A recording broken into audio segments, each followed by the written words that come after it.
Welcome to Virtual Mimics and Gimmicks, where a bunch of idiots pretend to know what they're doing and in the process torment me with their vicious mockery. I'm your friendly neighborhood dungeon master and player punching bag Anastasia. Playing Troy, our half-wood elf ranger with a taste for rare blood, is Sean. As Magnus, our dark and brooding tiefling rogue, is Clint. We've got Ryan playing Viren, our furball cleric who prefers liquid courage, and Tatiana playing as Poofers, our wily tabaxi barbarian. And finally, we have Amanda playing Erebir, our sexy high elf sorcerer with hair and heart of gold. You ready for the recap?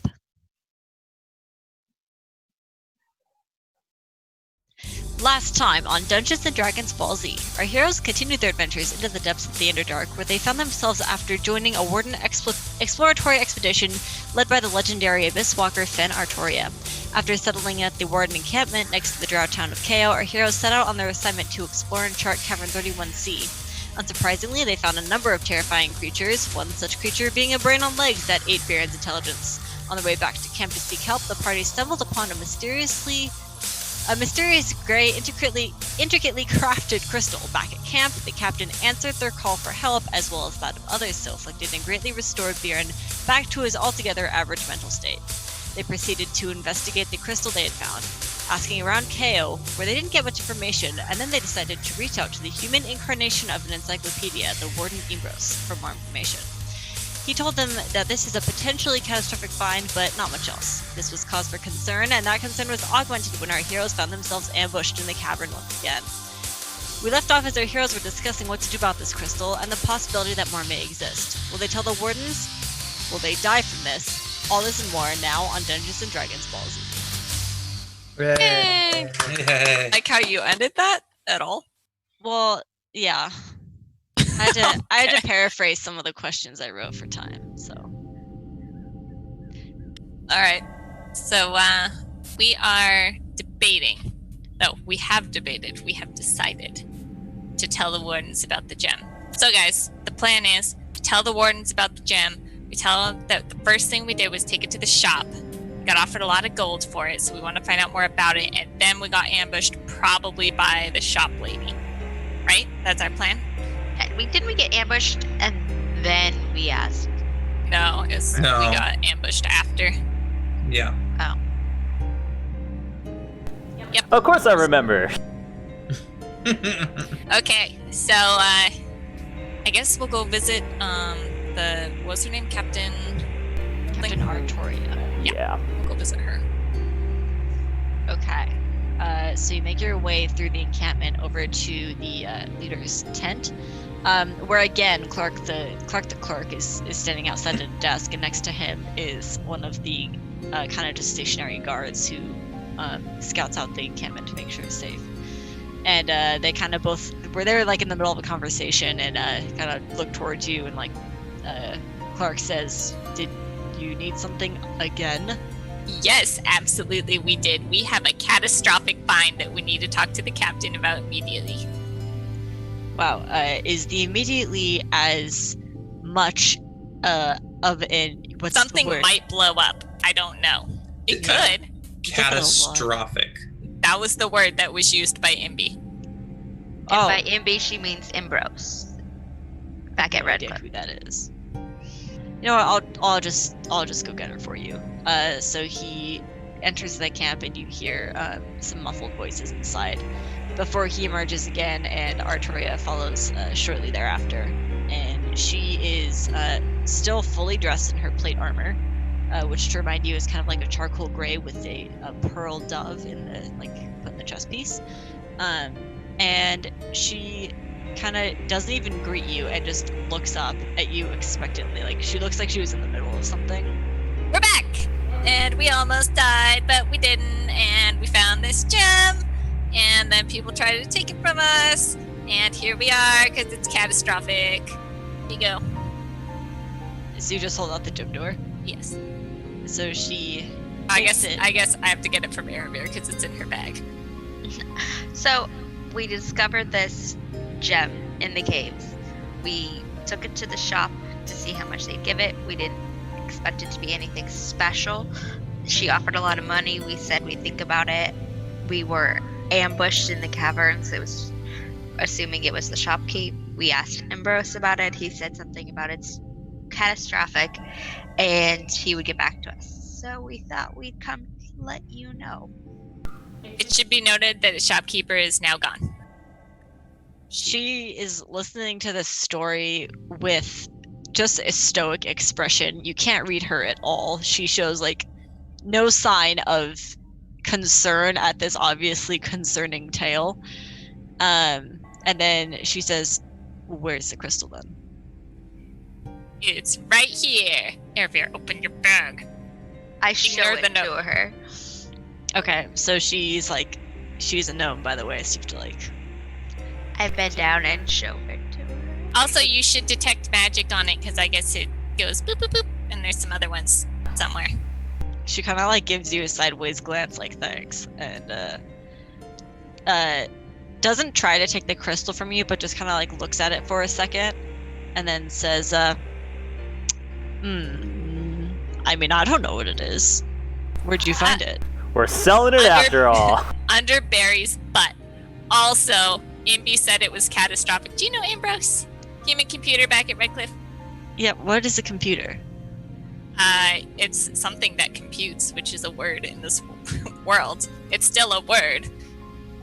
Sure, whatever. Yeah, I heard about him. I've never talked to him though. He's a weird guy. You might Kinda- want to talk to him about this, because he said he had to consult with his demon dude that he made a pact with about this, because apparently it's really important. Also, guys, I didn't even tell you this, but I asked Doppio about what it was, and he sent me a spider thing, so I think it relates to the spider god. Wait, why are you talking to Doppio? Yeah. Because he's my friend, and I write him letters. I thought we discussed that he's not your friend. He tried Poopers. to murder all of us. He tossed Magnus down a well. Yeah, Magic. haven't we all wanted to toss Magnus down a well at one point?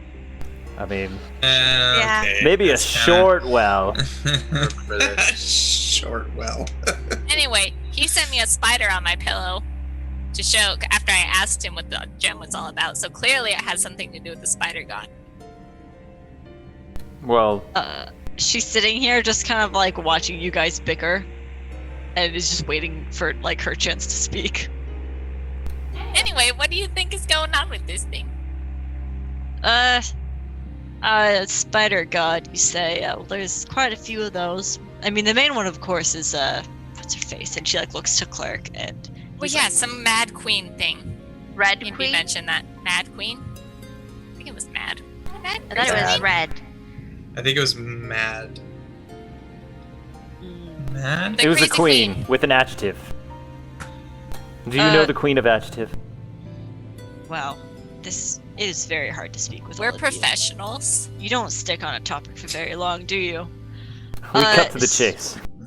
Well, you cut to the chase and then like 10 different directions. And then we at chase the once. chase. And then I don't know which thread to follow. It's a very complicated chase. So we'll start with the gem.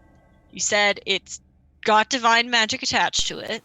Yes. And Yes. so you went to show the drow shopkeep. No. At this point, we didn't know that there was magic attached We to just it. We thought it assumed was a rock. a gem that A we cool could get rock. gold for, which she offered a lot of gold for. How much gold? 16,000 gold. So then we were like, why does she want it so bad? And she dropped everything she was doing and she really wanted this thing. And we're like, okay, it's not a big deal. So I guess we'll just keep going back through the caves, maybe try and find out some more about it. But then we got ambushed by a bunch of drow bandits. They all had their faces covered. I pushed one down a hole. It was a whole thing. Okay? And barely I see what you- survived. I see the Dragged each other back. whole thing. It was a whole thing, yes. Dragged each other back. And then we talked to Imby about it because clearly they want this thing. Imby says it's catastrophic. We go back to the shopkeep. Shopkeep's gone. We find evidence that she might be a bandit because she had some clothing-ish, like little tatters that looked just like what they were wearing. And now we're here. So she kind of like looks over the entire group and says, so it seems like this thing is important then. That's our guess. Yes. Usually we just kind of throw them in a pile and then bring the haul up to headquarters so that they can study it, or we just keep the goods, But I thought about that too, but then Imby said catastrophic, and I feel like that means explodey. And then I was thinking, what if we take it up into the sunlight and it explodes and the whole world ends, or I just die? And I'm not too sure about that. Well, and let me just say, this fellow Imbros is not one to mix words. He chooses what he says very carefully and precisely. So hearing catastrophic from somebody like that, I'm afraid it's not an exaggeration. Oh no, I didn't think it was. I mean, as much as he and I don't get along, I know his type. Right, so we don't want to bring it to the surface, and he wouldn't tell you how it was catastrophic. No, he's looking into it and said he'd get back to us. I think something that we need to bring up as well is that there are more of them in the Underdark, and they may have some kind of relation Did to you each not other. hear me go boop, boop, boop? I was very clear about that. There are more of these catastrophic crystals down here. Yes. Or something like them. I was able to try and detect magic on it, and it kind of gave me the ability to hone in on some of the other ones in the Underdark. That's also concerning, if I'm honest.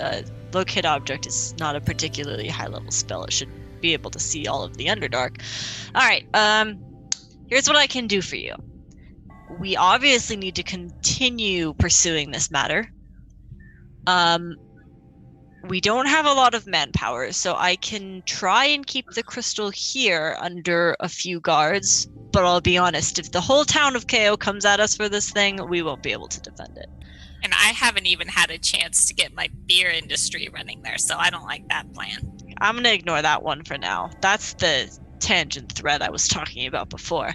So, we're going to... Okay, I can protect it for you, maybe. It might be safer to keep it on yourselves as you're going out because it's, harder to track if it's on a person. Let's see, I can give you a sort of escort, maybe 2 or 3 men out to the caverns as you continue to explore, but we can't risk that much manpower being lost for your long expeditions into the cavern. This seems pretty important. Do you want to come with us? I'd have to stay here, command this entire encampment. If I leave... We have comms. You'd be fine. Hmm. Command from a distance. You're very skilled, I'm sure. Okay, well, anyways. Very important. Alright, why don't you give me the crystal then, and I'll decide what to do with it. I mean, that's kind of why we came to you. Sure, I'll take it. You can go back What? up to the surface, we'll figure it out. Really? Yeah. Proofers. I I think do want to find out more about the spider lady. I think holding on to the gem makes the most sense. We're going to be potentially hunting down these other gems anyways. What's one more gem in our satchel of bombs? So Can I actually see it? Like, I know you're showing it to me, but can I, yeah. I let her hold Just it. reach out and take it. Okay, so she takes it and says, do you mind if I hold on to it? I'm going to do some prayer to kind of look into this. I do have a creeping suspicion that having it on you will also help you locate the others you've mentioned. Hopefully it doesn't also help others locate us, like those bandits that we didn't kill and just ran away from. Well, I killed one. And then one did this really cool thing where he was falling down the hole and he used his sword and he stuck it in the wall and then he kind of pulled himself up as we were running away. That was pretty cool. Okay, proofers. So you showed some people in town and they came after you. That doesn't surprise me at all. This is why we kind of did give the warning about not going into town. Anyways, I will talk to the big guy upstairs about this. You can come pick it up before you leave again. Is that fair? Sure, That I'm sounds fine good. with that. All right. Good find. Good work. I will make sure you are compensated for this by the time you leave for whatever other thing you're doing next, assuming you make it out. Yeah, we're glad we made it back safe, and we're glad we didn't sell it for 16,000 gold. And we all got to keep our brains this time. I will say, do me a favor and kind of keep this under wraps. Especially how valuable it was, it's that word, where you like determine how much something's Appraised. worth. Thank you. How much it was appraised for. You know, the wardens who come on these expeditions are either glory hunters or treasure hunters as a rule, and as much as I want to trust everyone, you never know. Let's just keep it quiet. Probably do don't they go get the around treasure town. fever?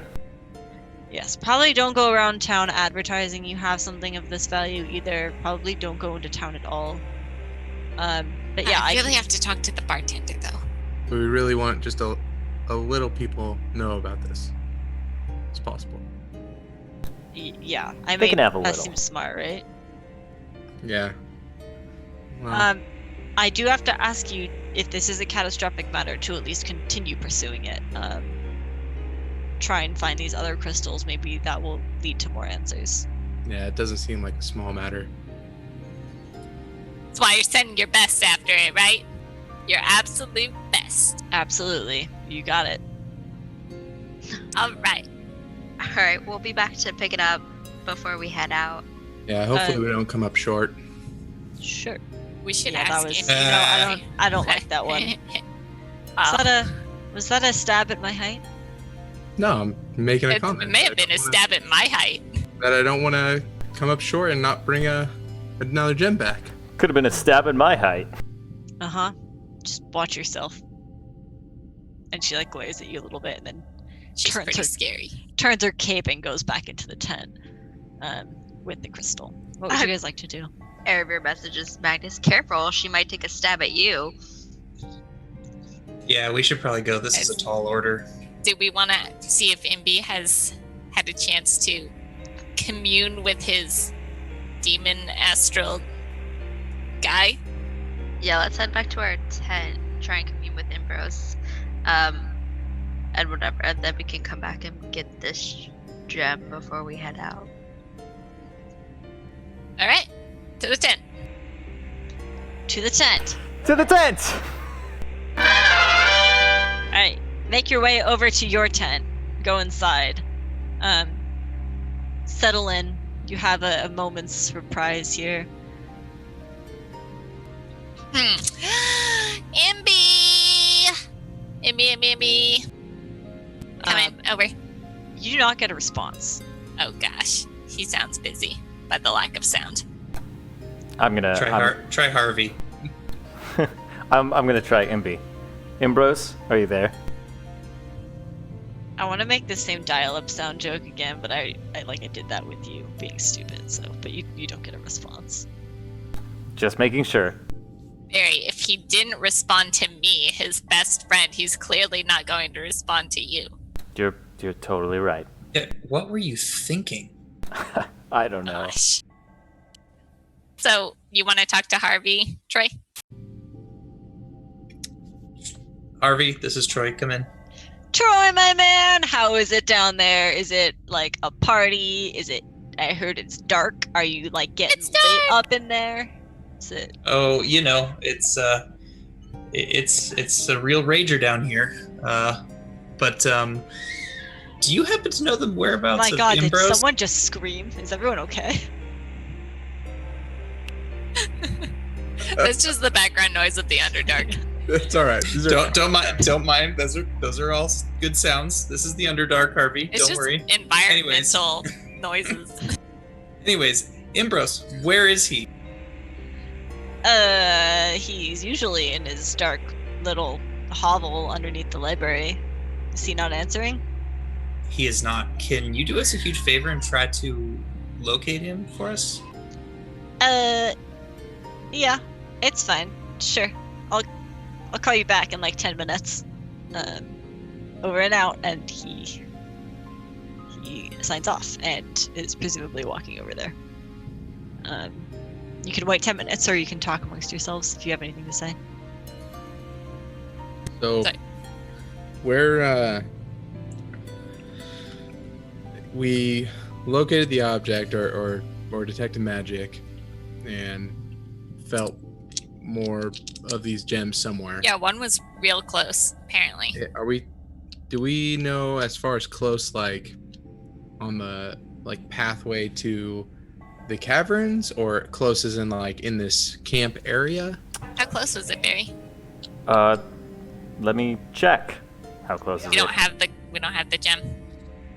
You recall though that you couldn't get a specific location. You just sensed one was near, like probably like less vaguely than a near? mile away, kind of deal. Okay. Did I at least And- have a direction? No. No. And it was about a few mile travel just to get to our tunnel, correct? Okay. Oh, it's closer. So if we know it's close or somewhere around here, if I was a betting man, which, I mean, I'd probably go to the city, and it's probably going to be somebody in that city has something, because they already knew what it was. They were lit up about it, and if it is close, either it's hidden under a rock somewhere, which is going to be forever for us to find, or we can go and inspect the city. And If actually we go do- asking about the go rock, through a though, lot won't of it. we have to say like, "Oh, we have Right. one too"? No. We don't even need to bring up the rock. I'm just saying we're gonna go walk around and explore the city. Biren, so I know it didn't give you an exact location or direction, but do you think your spell would play almost like a morbid game of warm or colder as we moved along? Probably. That's the gist, right? DM? No, No? I thought that was the really- gist. Yeah. Okay. I mean That's it's how I not. thought it worked. No, try again. You're wrong. With locate object, you got the. Well, I it's get like a think of like pinpoint, a right? think of. Yeah, if you're aware of if you've seen the object itself before. Hmm. So if you're looking for a new crystal, all you have to go off was the like general vibe of the first one. So when you cast that spell the first time, think of it more like a like in a video game where there's like a large red circle on the map around where like your quest objective is. Right. That's kind of what it was like. Is like you got this like cloud idea of like it's somewhere within Gotcha. a mile of Yeah. here. Gotcha. Unless anybody else has any great ideas, because I assume we're now on this mission to go find all these, especially if they're worth, Goofers is outside of the tent digging small holes everywhere that she can find. especially if they're worth 16,000 gold each and probably more. We need to go find a lot of these, and unless somebody else has a better idea, that's probably where I would want to start. Didn't we also, when we were in that shop and it was all, everything was taken out of it, we did find similar clothes to the bandits that attacked us. I wonder if there might be more of them in the city. So even if we don't find a stone, maybe we should try and find who would want these stones. I know exactly who to ask about bandits. The knife guy. What was his name? It ended Is that the guy you guys found in the alley? Umbra or something. Umbra. Embre. Hebre. So, I mean, it sounds like since we got a little bit of time to kill and the gnome is checking out our stone here, let's go see if we can find another one. Okay. All right. I'm still Troy looking is outside. Troy is tapping at his sundial, waiting for a callback from Harvey. Yes, yeah, I was and gonna you say.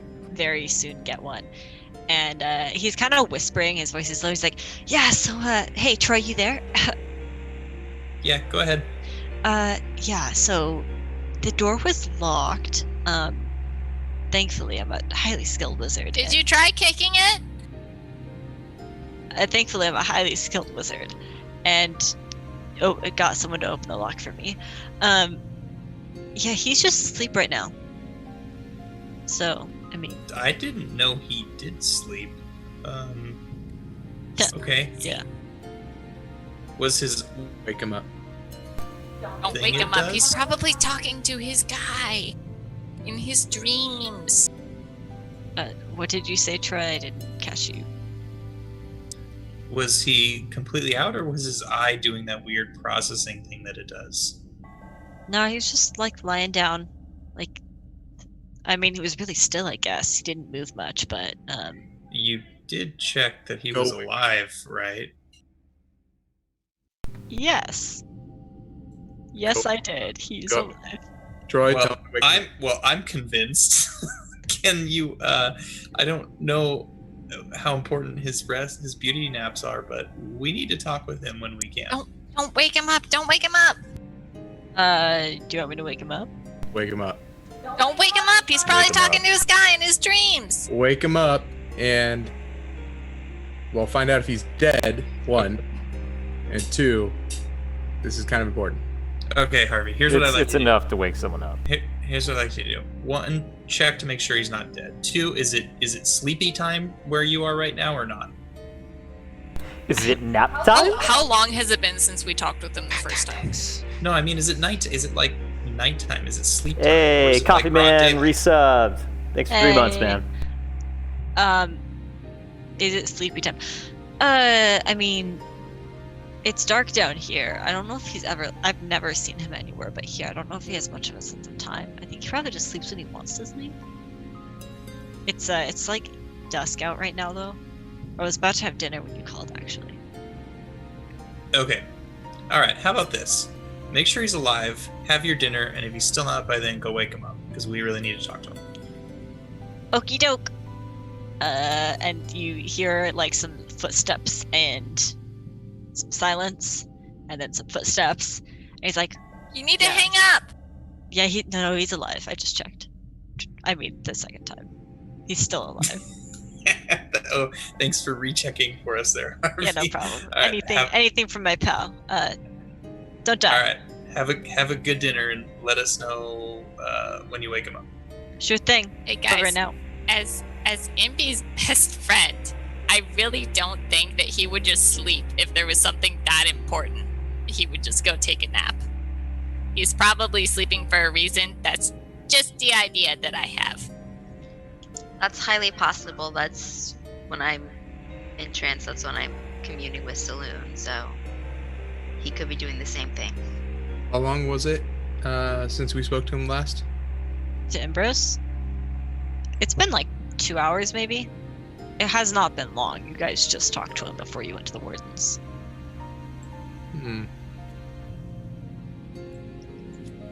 Well, So would you like to go into town, or would you like to wait around, or would you like to head out into the world? Oh, we can head out, but don't we need the gem? we don't really You know don't need the gem. how long it was going to take for. Yeah. Sorry, Good. for clarification, do we need the gem to find the other gems, or does Biren have it locked in his noodle kind of where he needs to go? That... The Come captain on, said DM. the captain said it might help you to have the crystal, but she doesn't know. Well, Hmm. either way, I think we could definitely get some information from people We can snoop around. out in the town. Yeah. I mean, the captain also, though, said probably stay out of the town. Yeah, but Callie's like, she said that the first time too, and it's unsafe. we've had so many adventures there. Right. I mean, we're scared to go in the town, but the deep, dark, deadly cavern, that's totally fine. Valid. Also, Magnus wants another drink at that bar, apparently. Mmm. No, I just want to get my shot at 16,000 gold that somebody took away from me. You haven't won that much with your gambling experience. I mean, Actually, why are you poor? who says I'm poor? You always want money. That's what poor people do, right? I mean, I guess I'm poor. I don't really care about money that much. It takes money to make money, right? So if I can get more money, then I can make more money. Yeah. But I don't know. I feel like you're part of a criminal organization. Shouldn't you have, like, loads of stolen, doubloons and stuff like all you piratey people do? First of all, I'm part of this organization, the clearly Steely Six, and second of all, I'm a warden now, so that makes it okay. Okay to be poor. Got it. Sure. Are we gonna go into Okay town? to acquire things. Yeah, let's go to town. All right. Alright, where in town are you going? Well, So we have the bar, the shop. Maybe double check that alley where Umbra was. I mean, I definitely think I don't think we need to be stealthy. I think we can just go for a walk, right? Yeah. Not be I don't- crazy. I don't think we have to be Cash, stealthy. like nothing's going on. Yeah. We've been in this town a lot. If we Um, suddenly stopped coming, something would be up, right? Right. So I definitely on our way in want to re-walk past the shop, not go into it, but walk past it and see if there's any activity going by it. If anybody's like, is there town police? Is that a thing? No. You know, or something like that. Just see if there's any activity or anything like that through the shop, and then maybe head to the bar and see if anybody's there. So you guys make your way toward KO. The streets are a little bit busier than last time. As per usual, people give you a really just weird, kind of suspicious look. They don't like outsiders, and they just kind of like, they don't like come up to you and like harass you or anything like that, but they just kind of give you an unfriendly glare as you pass. You walk by the shop, look in the very dirty window. It is still empty. The door has been barred now, like someone put like planks up against it, like barred the door. And I guess you head to the bar then. The bar is the busiest you've seen it, with a total of 5 patrons in there. And as per usual, the bartender is just kind of like relaxing in there.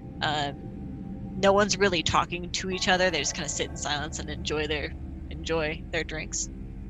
Hoopers goes up to the bar and sits at one of the stools and slides the bartender a couple bugs that she found in the cavern. She's like, I don't know if you could use these, but they might be better than what's going on here already. You try them out. So you throw some bugs on the counter, and he just kind of watches them scurry away down to the floor, and then sighs. I give him a thumbs up. I'm like, it's better if they're dusty. He does not understand you. Oh. That's okay. He understands the sentiment. What patrons are here? I mean, you don't recognize any of them, just assorted drow. Okay. Are any of them sitting together, or are they all by themselves? Hotness Two- checks all around. No. 2 of them are together, the rest are solo. But the 2 aren't talking, they're just kind of like chilling. Any of them wearing clothes similar to our banditos? Let's have a perception check on that. 16. Anyone in there is not outwardly obviously dressed in those kind of garments. You like look around, they're all just kind of wearing their typical dark tattered clothing. Not that kind of, I think I said it was purple fabric. I think so. Not that like kind of like more rare, richer purple dye anywhere. Dark and brooding, dark and brooding, dark and brooding. No.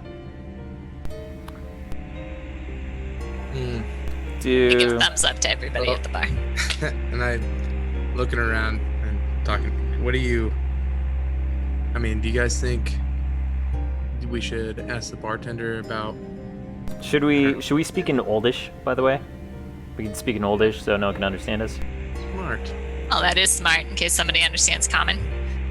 So, in Oldish, I'm saying, hey, so I guess we need to talk to somebody that can acquire things, right? Somebody that, like a scavenger that's out here, or somebody that likes precious gems or something like that.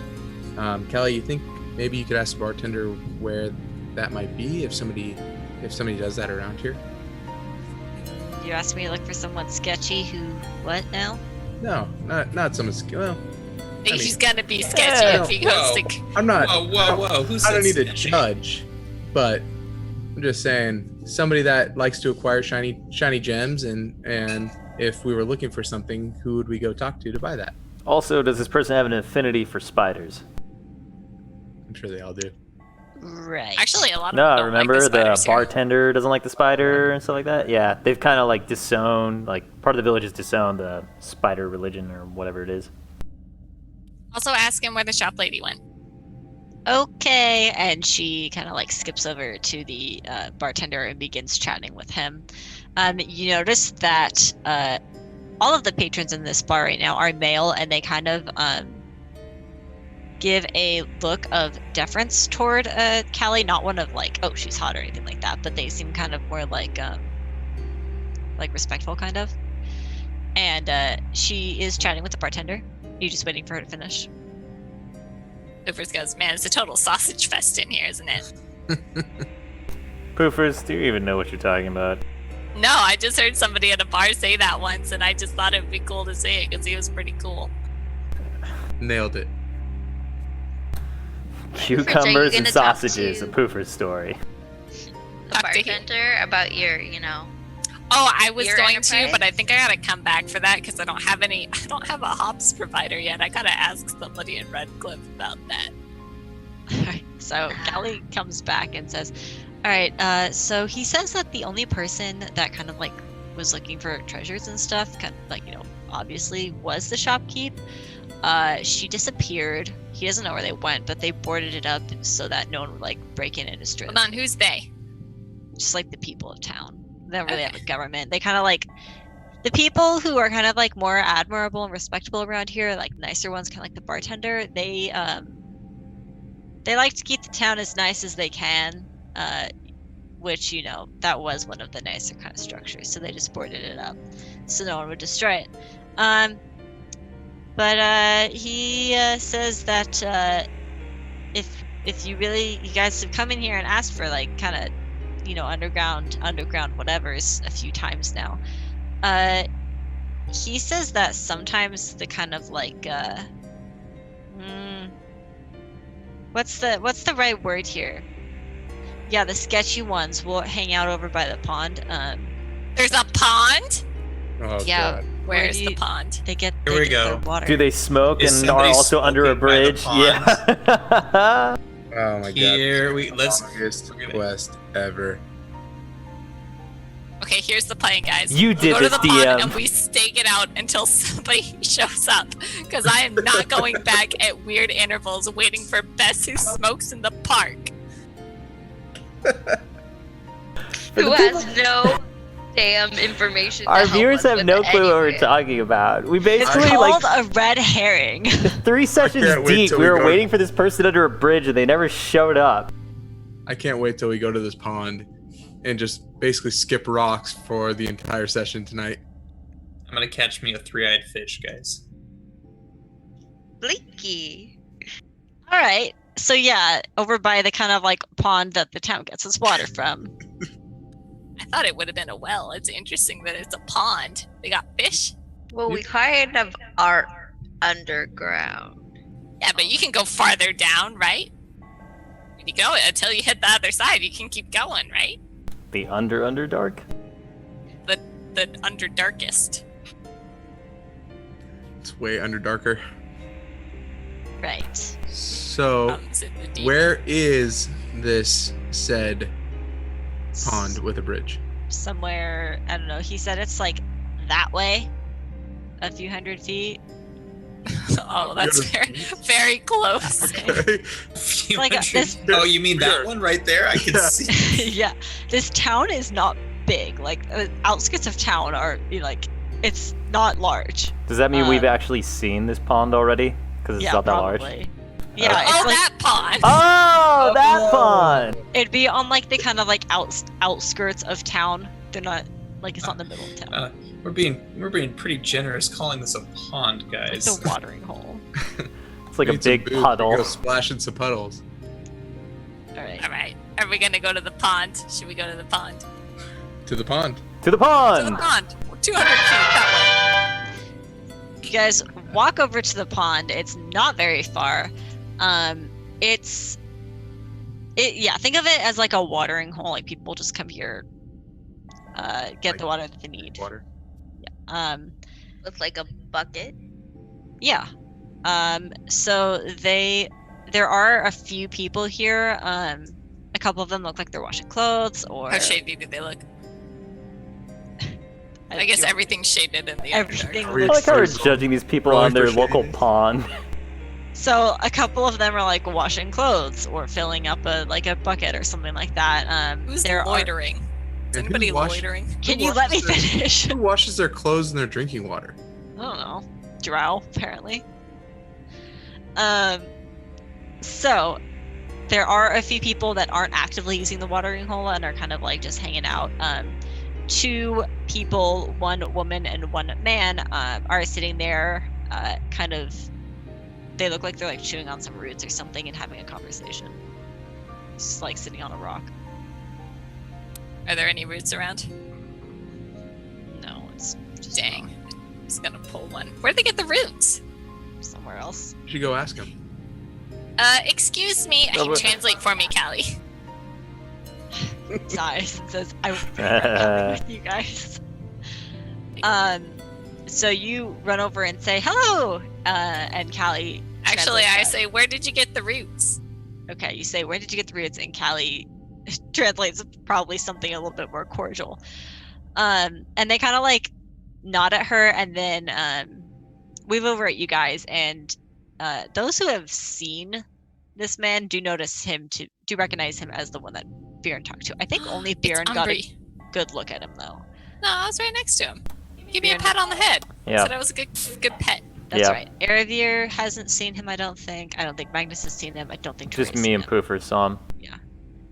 And you approach, and he actually says in very broken common, and I'm gonna do my best to pretend like my English is broken.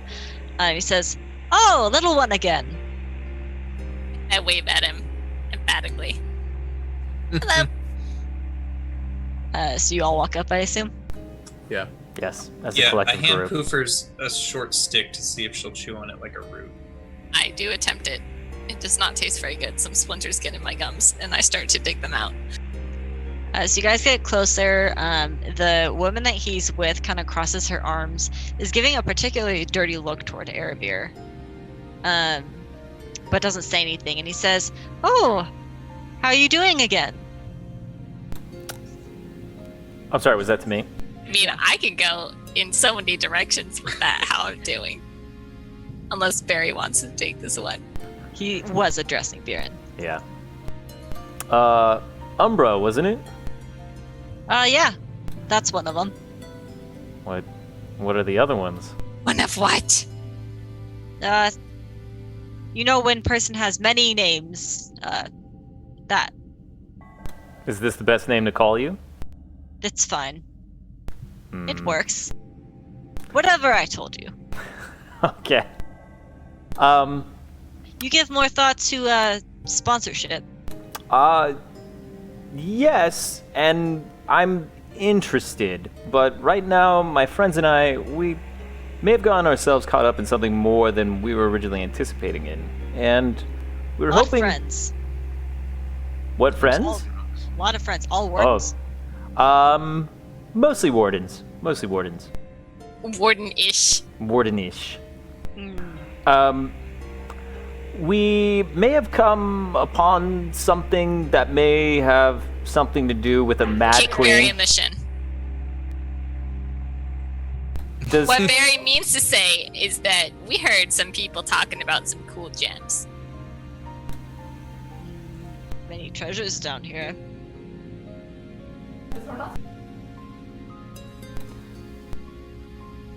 Ooh. Secret whispering. I can't. There's a bunch of feedback. We may have ran into something. By chance, do you know the storekeeper that has their doors boarded up now? Oh yeah, good person to bet on. Oh, she was in the fight club?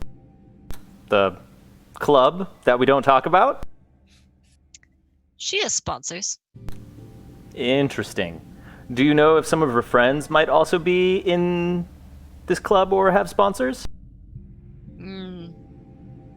I haven't looked much into it. Not interested.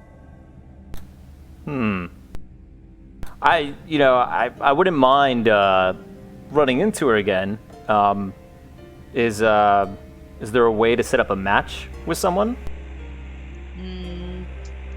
Tournament in a few days, but they won't let all wardens in. What if Sneaking one in, big job already.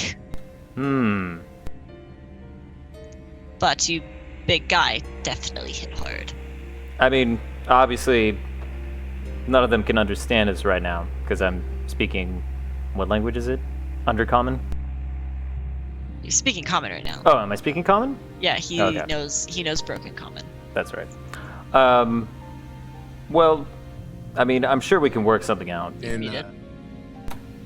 There we go. I'm sure we can work something out to make things accommodating for everyone. I think we do have a lot of fighters in here as well. That they may not be as big, but they can hold their own. in Oldish, I say, kind of say up to Barry, hey, we need to find out where this Fight Club thing is, because if we need to talk to anybody, especially shady people that have this buttstone, we need another one, and that's probably our best bet to find it.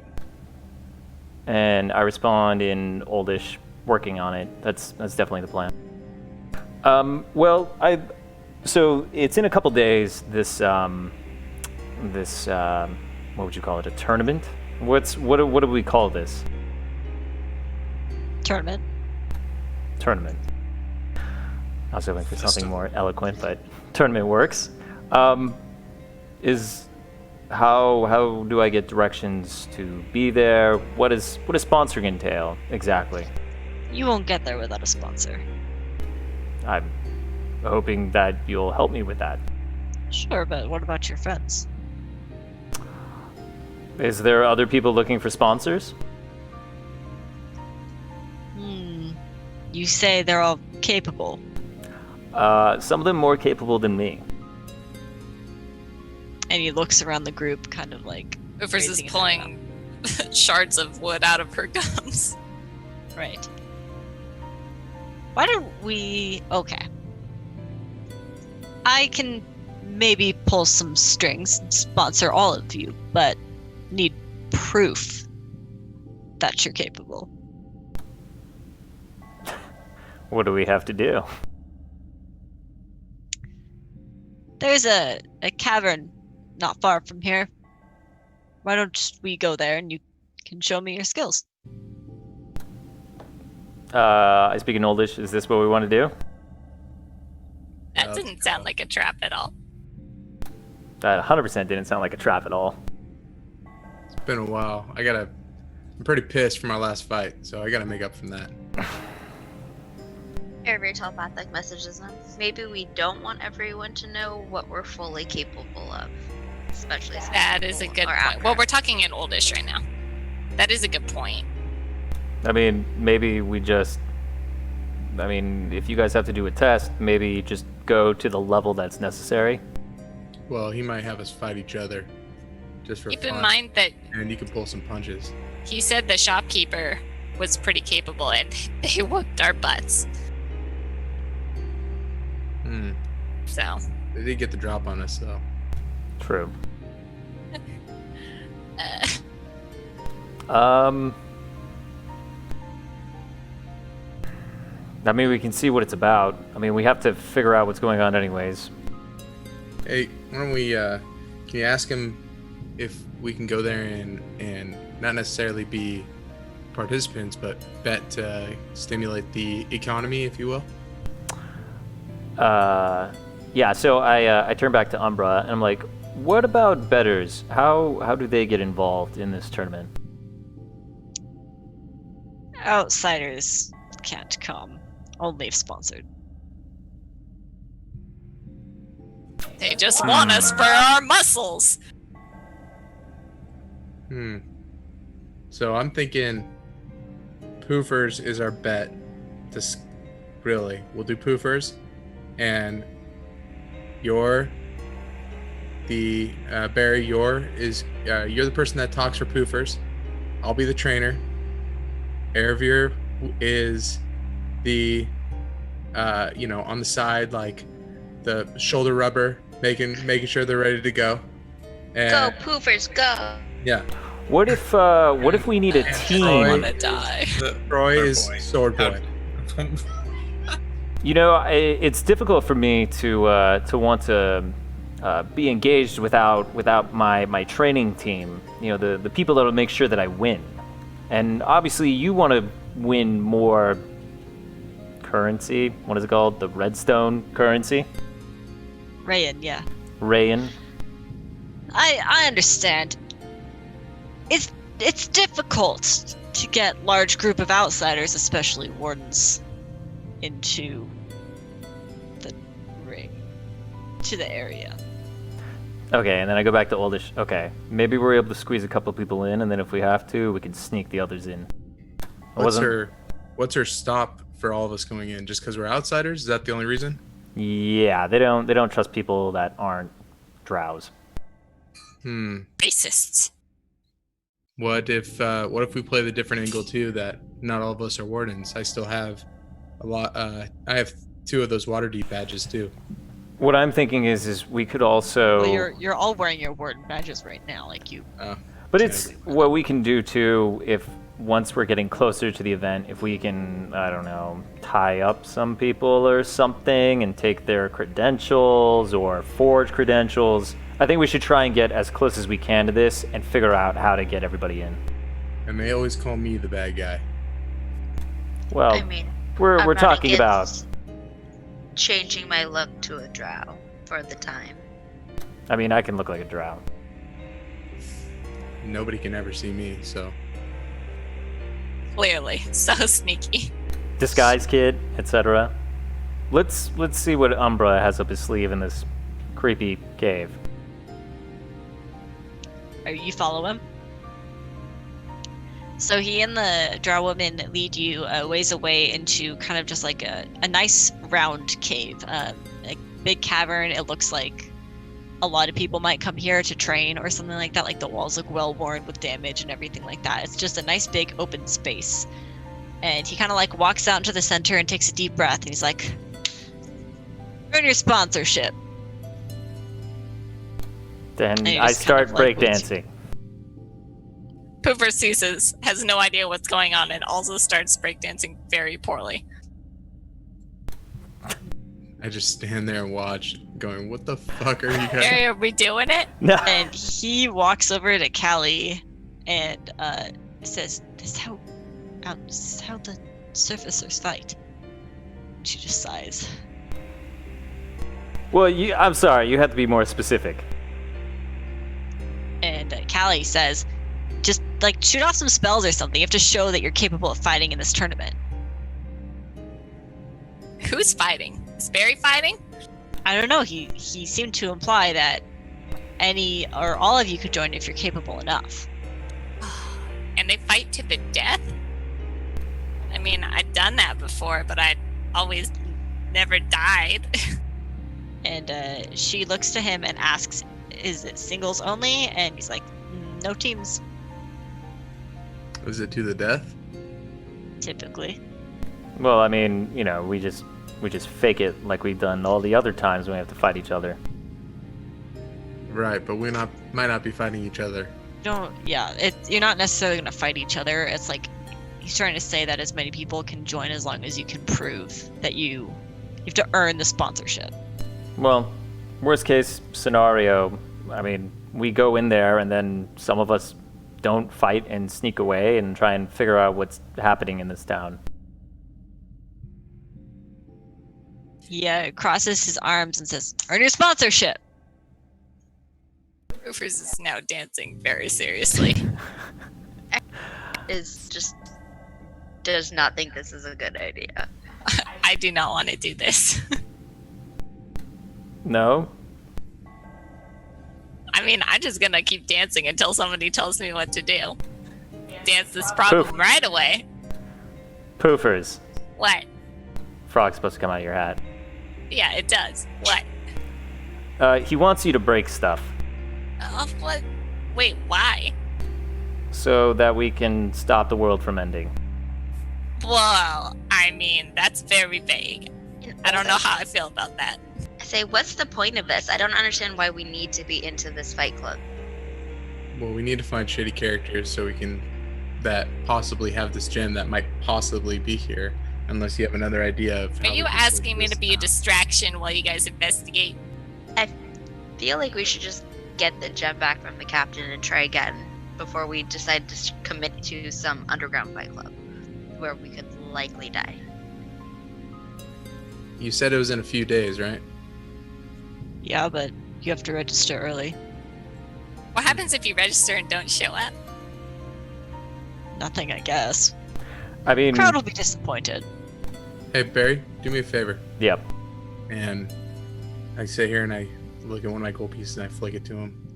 Actually, no, I don't flick it to him. I slide a hand it to him. Hmm.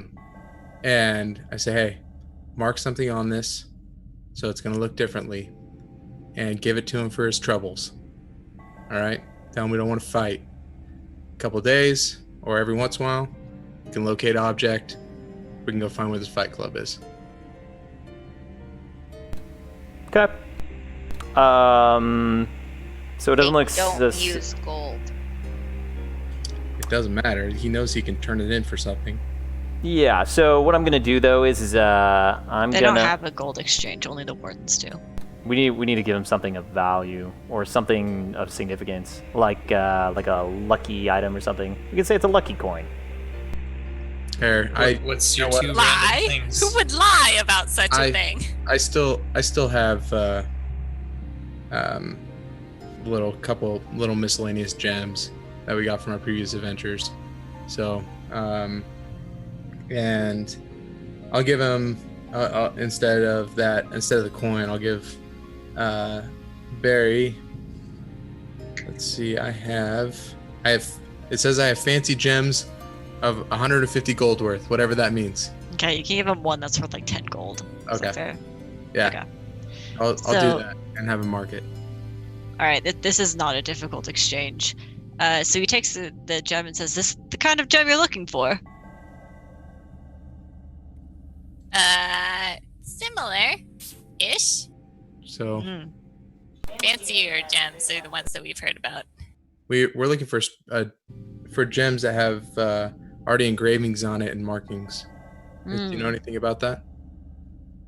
And he seems to think really hard for a moment. He says, seen similar things at with the tournament champions, but hard to say." So can everyone get on board with this or what? Oh, the clickbait Gosh is darn it. real. And then I hit Troy and I said, "Hey, ready your bow real quick." Troy notches an arrow. And I do. I'm like, fine. I push the drow back a little bit, and I do. I thaumaturgy up at the top of the cave to get some rocks to fall. And Okay. I'm like, hey, and I do that. I'm like, ready, Troy? I do thaumaturgy and I hit him. All right. Can you make 3 attack rolls for me, Troy? He misses Sure. everyone. Your chance to do this is spoiled. All right. Hold on. Give me. Some.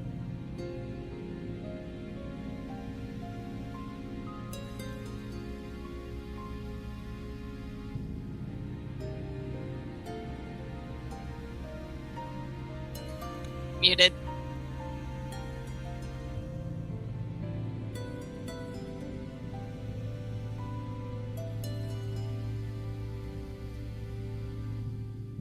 You're right over there? Sorry. There you Yeah. go. Sorry.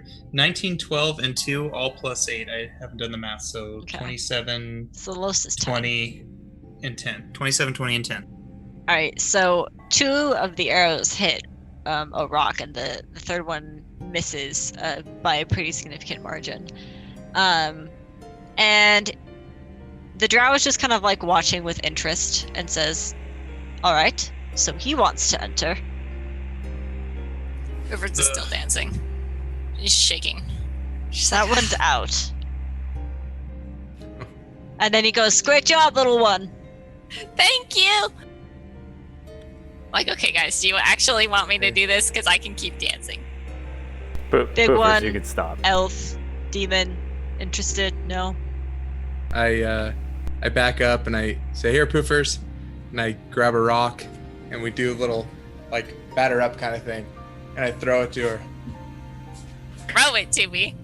I dodge. I'm like, what the heck was that? Sorry, here. I say, "Take out your sword. I want you to catch this Oh. rock." We playing batter up? That's I can right. do that. And so Alright. I do a pitching motion and I huck Little it. rock bashy. Aravir Misty steps and then catches it. Wow. Let's have a dex check on that Aravir to make sure you can grab it in time. Nice.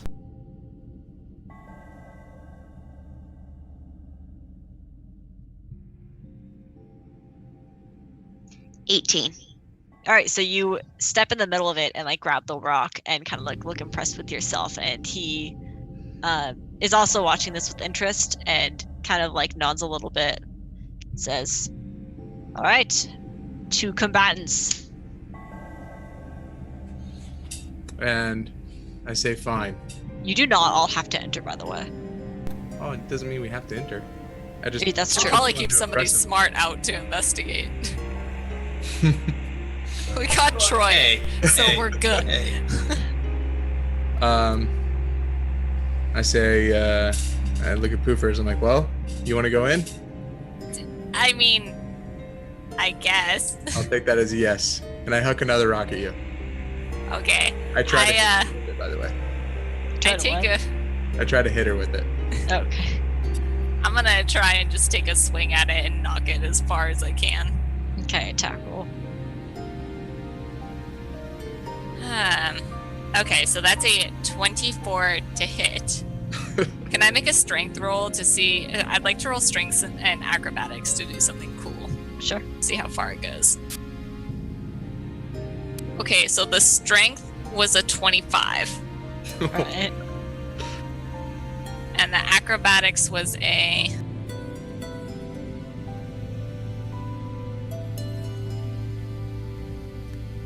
17. All right. Whatever you're trying to do, you're successful at it. Okay, so I'm going to do one of those cool like sideways flippies, you know, that are kind of like diagonal. So I dodge the rock that he's trying to hit me with, and then as I'm spinning, my sword comes up and knocks it way the heck down into the cavern somewhere, where you hear a slight explosion and a couple of rocks falling to the ground. He, with a 25, he looks. He is struggling to suppress his kind of like surprise at this. He's like, "Go, little one." Yeah, you ever heard of a hustle? That's me. I am Hustle in small orange furry form. So 3 out of 6. And Callie's like, "I'm not fighting one-on-one. No way." Is he holding anything? I mean, he is wearing a cloak and like slacks, so you can't really tell. He'd be covered. Is he business casual with his slacks? I don't know, the pants or whatever. Underground business What- run. What about the female? She's dressed similarly. They kind of just like wear simple dark clothes that cover a lot of their bodies. Hey, I say in oldish to Barry, I'm like, you should ask him about people who wear purple.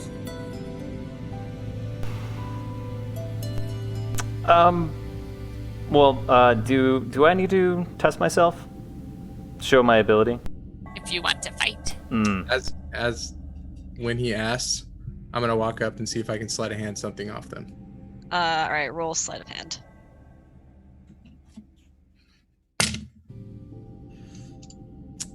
That is a 24. He matched that.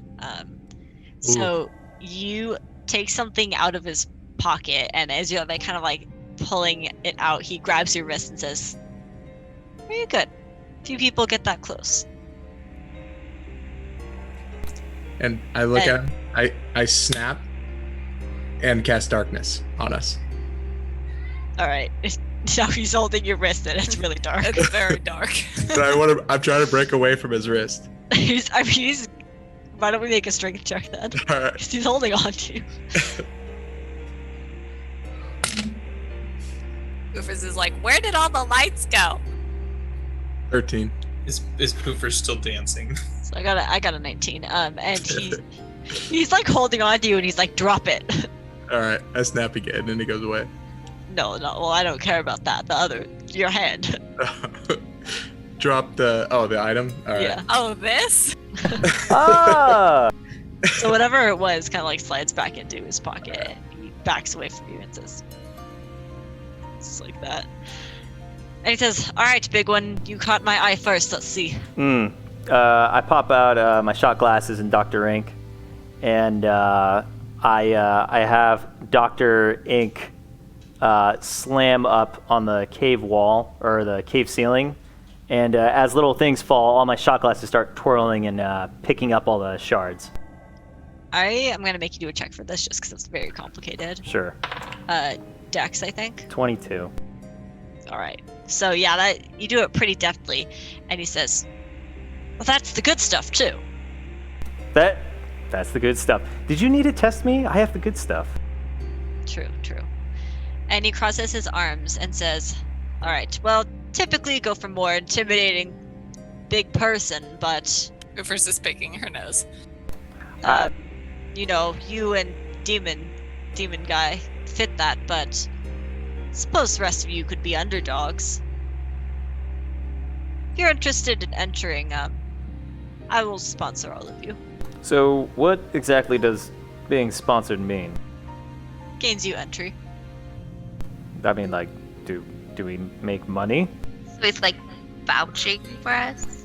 He's essentially, you can't enter this tournament without a sponsor, and sponsors are the people who will handle betting around you, and they're kind of like talent scouts. Gotcha. So they will actually set up the fights. When it comes to competing, do the competitors have some kind of, I don't know how better to say this, but like a mantra? Do they wear certain clothes? Is there someone we should watch out for being really tough? No rules. Champions are undefeated for some time. But How long is something? Can people quit? I mean, they'd have to be undefeated, right? And at this point, the woman actually taps on his shoulder and whispers something to him. And he says, oh, well, if you agree to be combatants, fight going on right now. Wish to see the arena. Just to see it? That'd be kind of cool. sure. We good? Do we want to go? I mean, I'm all good. So we're watching, not competing, right? Yes. But you have to. He's not going to bring you there unless at least one of you agrees to be a combatant. Today? Today.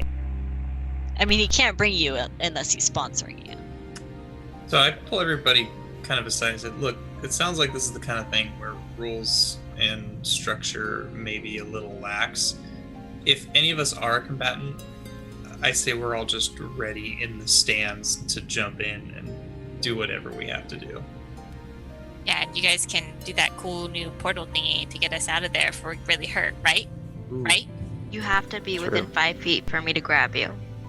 But I can Misty Step to you, grab you, and go. If I can know, carry you, Barry so I can can't be take Barry. invisible and then go in and then out. I can cast darkness once they grab you anyway. I think one of the other things we need to point out too, Araver, you should probably look like a drow. Agreed. Do we want to not do this today and like make sure that we're prepared? And I don't think it's good for you to walk in as an elf. No, I think that we should tell them not today, but because we have stuff we have to do back at camp. Yeah. It seemed like, as he put it, the little one impressed him pretty big, so maybe she should be our warrior. Today? You want me to die today? No, you're not, Not fighting fighting today. today. You're agreeing to fight in 3 days, and he'll And he- show you and the arena today. We He'll did ask show what us. happens if we don't show up, and he goes, disappointment? So I'm I'm okay more with- worried that we Yeah. do show up and I face off against some were-rat or something. Ah, I should have be known. fine. It was were-rats. you'll be Ask him if there are were-rats. You can ask him. Excuse me, Mr. Scary Sir, are there were-rats in this tournament? Typically, only humanoids. Typically, but has there ever been, or is there a chance to be in the future? I once saw a trainer use one. Didn't Ugh. last long. Ugh. Yeah, I think Poofer should be our warrior. She should confirm, and then we can go Why? in today. Why me? It can Poofers. be more than one of you that agrees. Right. I mean, I'm aware. You just need All at right. least one person Poofer's today. is technically the strongest. Yeah, and I have done this before. A lot. It's more just, I don't want to die where it's dark. You're not gonna Poofers, have- you're not going to die. I won't cast darkness Okay. that quick. Okay. Alright, I'll do it. Let me at him. And he But if comes there are any over rats, somebody else goes. and enthusiastically shakes your paw and says, "Great, great." And then he nods at the woman, and she kind of comes up to all of you and says, she can't speak common, so he would say, "All right, she will help you disguise. Getting in large group, very difficult. So, anyone have disguise magic, anything?" Wait, did we Just make decide we're yourself- doing this today? Or are we waiting? Am I signing up? No, He- we're Going just now? going to he go can- and take a look. He can show you the Okay. arena right now if you agree to fight in 3 days. Oh, okay. If we agree just to scouting. fight in 3 days. Okay, that's fine. So I use my ability of disguise and basically look the same, but as a drow. Okay. Should I disguise myself? I mean, like, if you feel like you're gonna stand out kind of deal. She points to all of your warden sigils and says, goes like this. And then, so I she wants swallow you. mine. How big are they? Oh God. They're Like a pretty baby big. bird? Oh, are they swallowable? No, Oh, okay. Swallow. it's like a badge. I take it out and I look at it and I lick my lips. I'm like, nah. And I hide it inside my cloak somewhere. And then she in turn kind of goes and roughs you guys up a little bit to make you look less like noble warriors. Oh, Kinda we deal. looked like noble warriors. You look cleaner than they do. All I right, roll around in the flattery. dirt a little bit. I put the I hold up the Waterdeep badge and see if that helps. Like to And girl. she goes like that. Thumbs up, good job. Alright, put it on.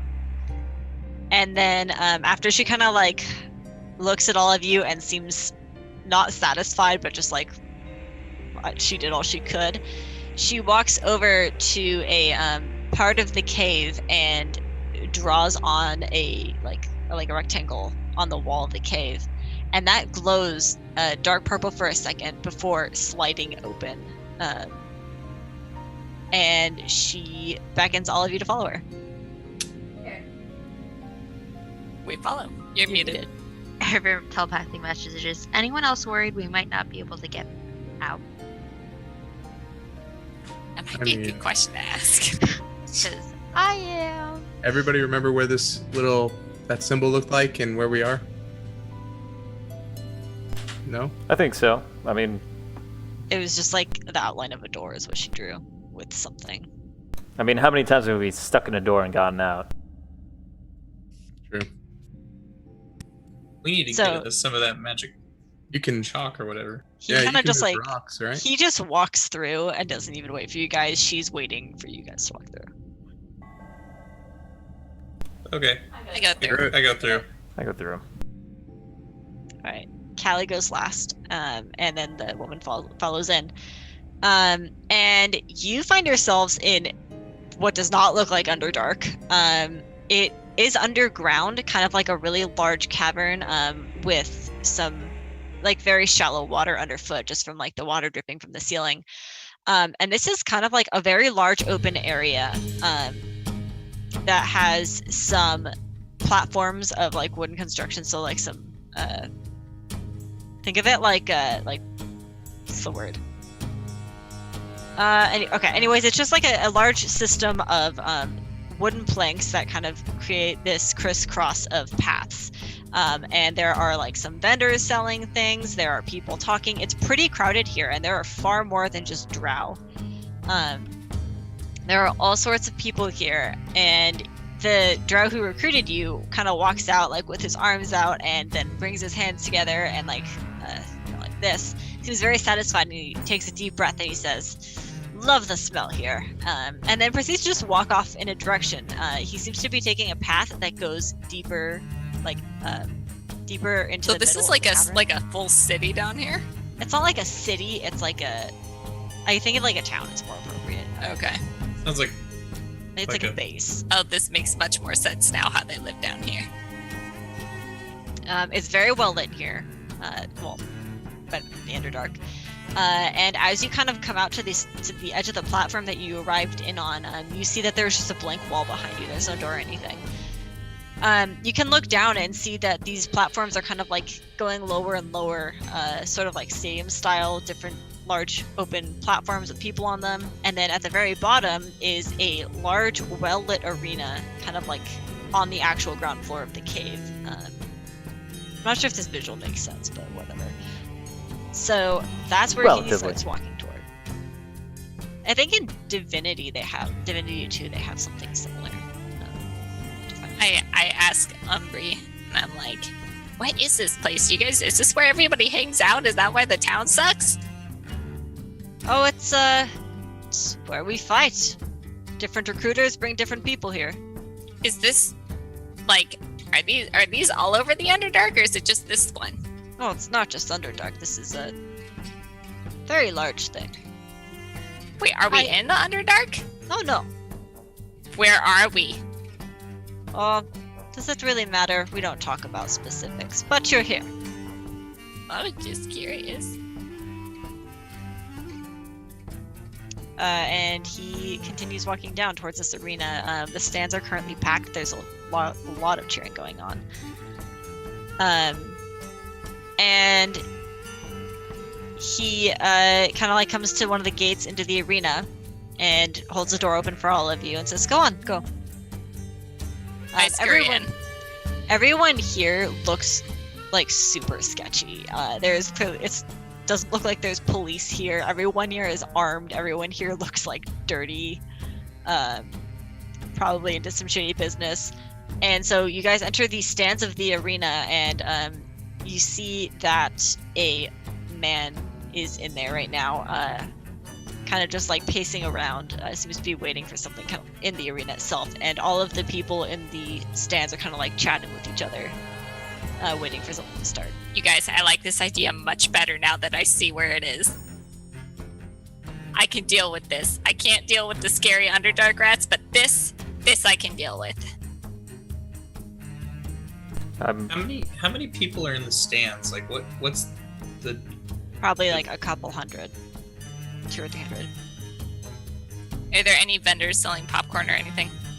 I'm sure there's someone selling snacks. Can Probably- I go run up probably to that for person? an and hour. Can ask we for investigate snacks? for snacks? Sure. You know what? Go ahead. Why don't you roll investigation? 9.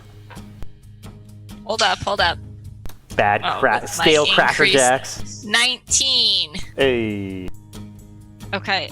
You do find someone selling some like sweets, some like general homemade candies, and you walk up to him and ask to buy one, and the price is outrageous. It's like 50 gold for a piece of candy.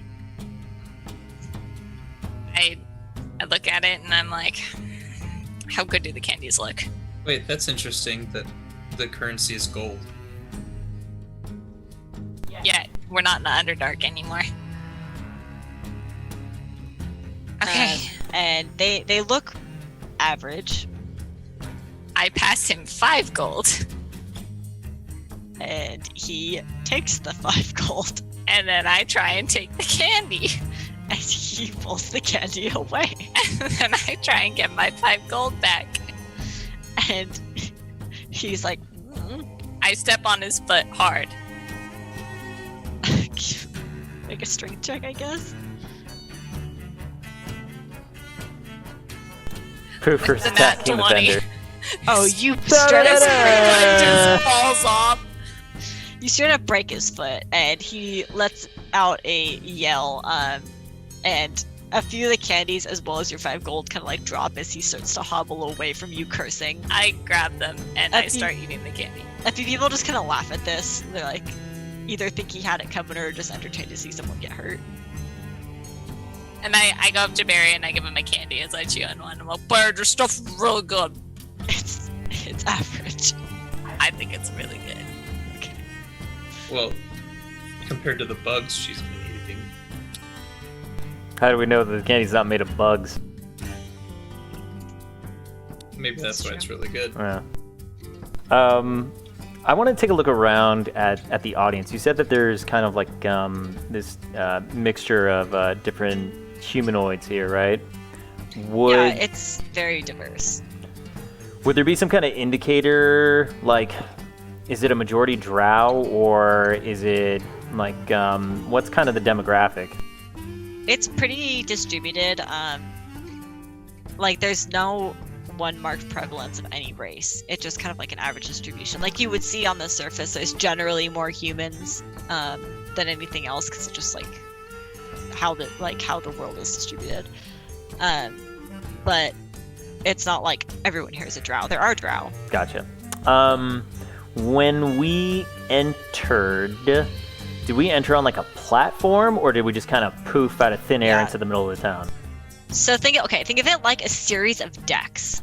Yeah. Okay. No. I gotcha. Yeah, you would have come in. There's not like one central deck where everyone seems to come in, but it would have been one of the higher ones against a wall. Yeah. Gotcha. Okay.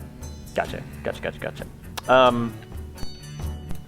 I go up to Umbra and I ask him, when does the fighting start?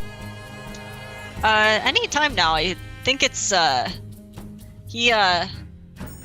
he rubbed some people here the wrong way. I don't know if it's fight so much as punishment or Justice. Yes, justice. What did he do exactly? Who knows, really? Probably something bad. You don't want to piss off the wrong people here. Who are the wrong people? Really, anyone. Oh, I hope it wasn't the candy seller, because I pissed him off. If it's enough people, they'll, it's kind of an every man for himself here thing, but if you piss off enough people, they'll gang up against you. Where are a lot of these people from? Like, how, are they all sponsors? No, some sponsors, some combatants, many betters. Think of this as the, kind of like the largest underground casino. I would like to scan the room and see if we recognize anybody from Waterdeep.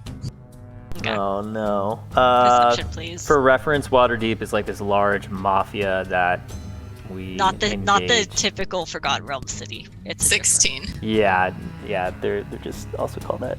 I'd also like to look around to see if anybody from the Crows are there. Another perception check, please. Goodness. With a 16, you see like maybe one or two Waterdeep badges in the crowd, but they don't seem to recognize you or anything. All right, so nobody high up that might recognize me as somebody that they may or may not have purchased at some point in the past. You don't see anyone like that right now. Wonderful. 14, 21. 21. All right. You do. Okay, so the crows don't typically wear like a particular sigil or anything because they want to remain unseen. Waterdeep seems a lot more proud of their criminal workings, and they want to like brag about it. The crows try and be a lot more professional and stay unseen, so they don't wear like I'm a crow. That said, you recognized a few people in the crowd who very well could be a crow. You obviously don't have a way to evidence that, but just by the way they carry themselves, the way they interact with people, it just kind of like fits with how you know crows to behave, if that makes sense. Nobody that I'd recognize off the bat, though, like that I've seen in my past or anything. No. You come from the assassin part of that, and right. That doesn't mean that they can't, like another assassin couldn't be here, but they're probably less likely than one of the other branches. Right.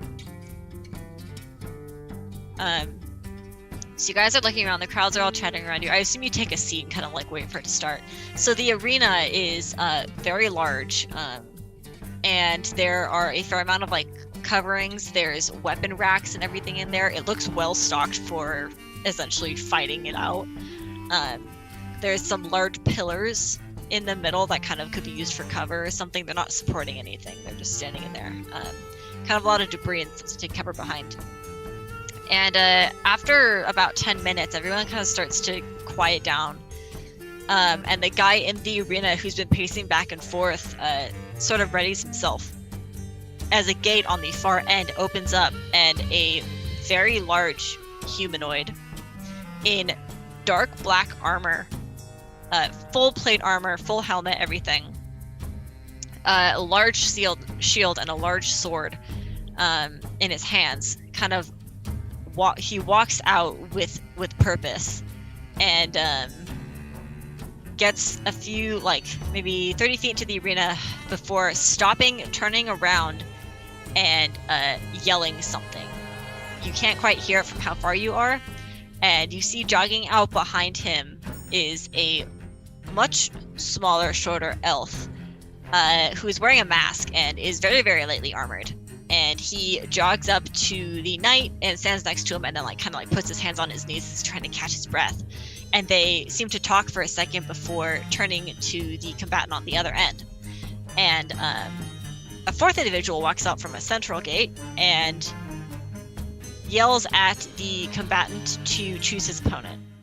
When that little guy came out, I hit Troy and I go, Troy, look, it's you. Look it, sword boy. So the combatant laughs and points at the short elf who jogged out. Oh, what could go wrong? And the elf turns to the big knight and seems to be complaining about something, and the knight stomps his foot down before pushing him forward a little bit and walking to the back of the arena. And the elf and the other combatant walk toward the center, and a kind of siren rings as the fight starts. And as the bell finishes ringing, you see this elf disappear and appear behind the combatant and just tap him on the shoulder, and the combatant turns around wildly and seems horribly confused before the elf just pushes him down and then teleports away again. And it for a while it's just this kind of back and forth of the elf seeming to bully and have fun with torturing this poor combatant, before eventually teleporting up into the air and firing down a massive lightning bolt, leaving the combatant nothing but a crisp. I should rephrase that. Leaves the combatant nothing but a crisp, except for one of his hands that the elf seemed to intentionally miss.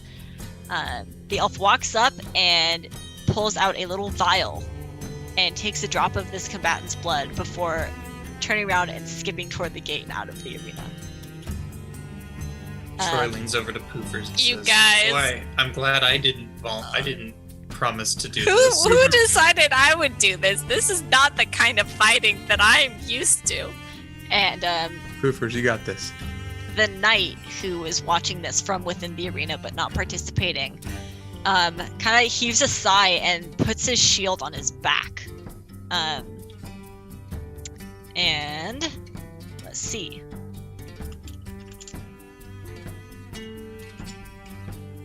Is there no one else? So, Biren, from the stands, you're watching Biren and Magnus, you're watching very closely from the stands. And as this knight puts the shield on his back, you both see a crystal embedded in that shield.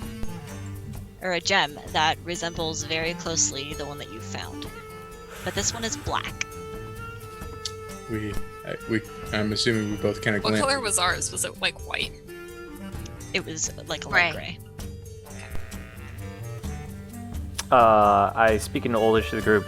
Do you guys see that on his shield? It looks like the gem.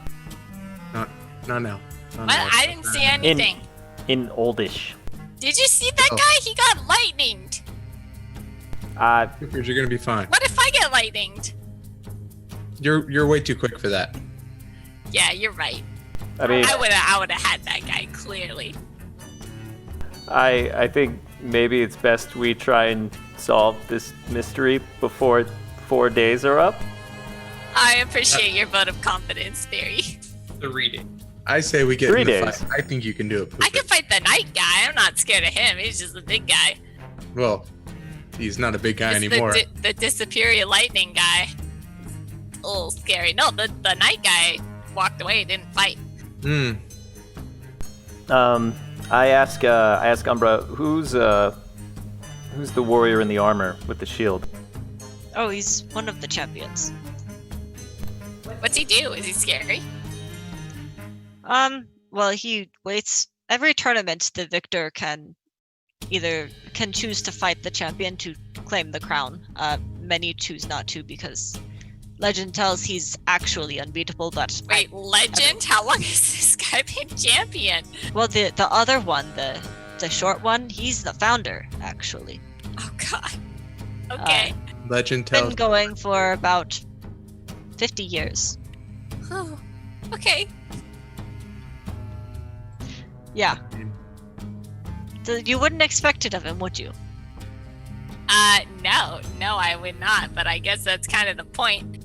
I mean, would you expect me to be, pretty cool? Because I am pretty cool. Right. But yeah, scary guys. Where is there a winner's table, a hero's bar, something like that over here? Do all the victors go somewhere, or all the combatants? And I assume they participate in a drink before they go and fight. Many combatants don't talk or interact because it gives a chance to spy on each other. It's kind of what sponsors do too. We go scout out the competition to look for weaknesses, so our sponsors win. The sponsorees. Do we know who we're going to fight? I can find out in advance, yes. It's not one of those guys right away, is it? No, they typically don't even deal with the justice stuff. They just kind of come out when they're bored. Okay. But All right. if you win the tournament, you can choose to fight the champion. I want to fight the big guy in the black. Yeah. Throw me at him. I can take him. He's just got armor. I'm not afraid of him. He's been, champion for 50 years? He's got to be old by now, right? You have to win the tournament first. Oh, okay. So we don't have to beat them to win the tournament. We have to win the tournament to fight them. Yes. Do we have to fight them if I win the tournament? No, but you can't be champion unless you fight him. How many people would you need to fight? Have to double check, but I think there are about 20 combatants in the next tournament. That sounds like a lot of sessions. That doesn't mean you fight 20 people. That means they all fight each other. Yeah. You got like 3 fights first. You got this. Oh, man. Okay. Well, this is not like I haven't done this, but I mean, I haven't done it in a magic-y sense before. I haven't had to deflect lightning before, but I could do this. Throw me at the guys and just, run at it and do my sword thing. I'll be fine. It'll be fine. I mean, You guys, this is where you tell me it'll be fine. It'll most feel where likely- that gem is in this area? Do you have any of that sense still with you? I know you don't have the gem before, but let me check. And I try using my modified locate object. So you cast locate object. You have seen it, so you can kind of like feel where it is here. It is moving away right now, but you don't have the same empowered version of the spell. This is just the standard spell. Gotcha. Okay. Well, right now I can feel the champion moving right now, but I don't think I have the ability to feel the others. let's what do you say we go get his autograph? You know what I'm saying? Not a bad idea. Autograph? I mean, that way we can talk with him, see who he is, what's going on. I think Erebir would be perfect for this, to go talk to a big, strong, plate armor wearing man. I hate you. To the big scary man. To the big scary man! It's just been like single file throwing us all under the bus So tonight. you can't just run up to him. He's walking through the tunnels of this place to. Can I try to run up to him? You'd have to run into the arena through the closed gate and after him. Nah. Well, that's we have locate objects, so we can kind of find Yeah. where. You get a general sense, but you're having to navigate this unfamiliar city in a general direction rather than following you, if that makes sense. Where does this tunnel lead that knight ran to? I don't know, probably to the quarters. I've never been down there. Ooh, let's go to the quarters. Ooh, what? We're gonna Yeah, check it can we go ask him for his autograph? He seems real cool. He doesn't talk with people outside I'm not of the asking him fight. to talk. I'm asking him to sign his name. I don't think you really want to push your luck with this guy. Is he cranky? He's been known to crack more than a few skulls. Have you ever seen him fight? Does he just step on people? How does it work? I've seen him fight a few times. Very few people actually choose to challenge him because his reputation precedes him, basically. But he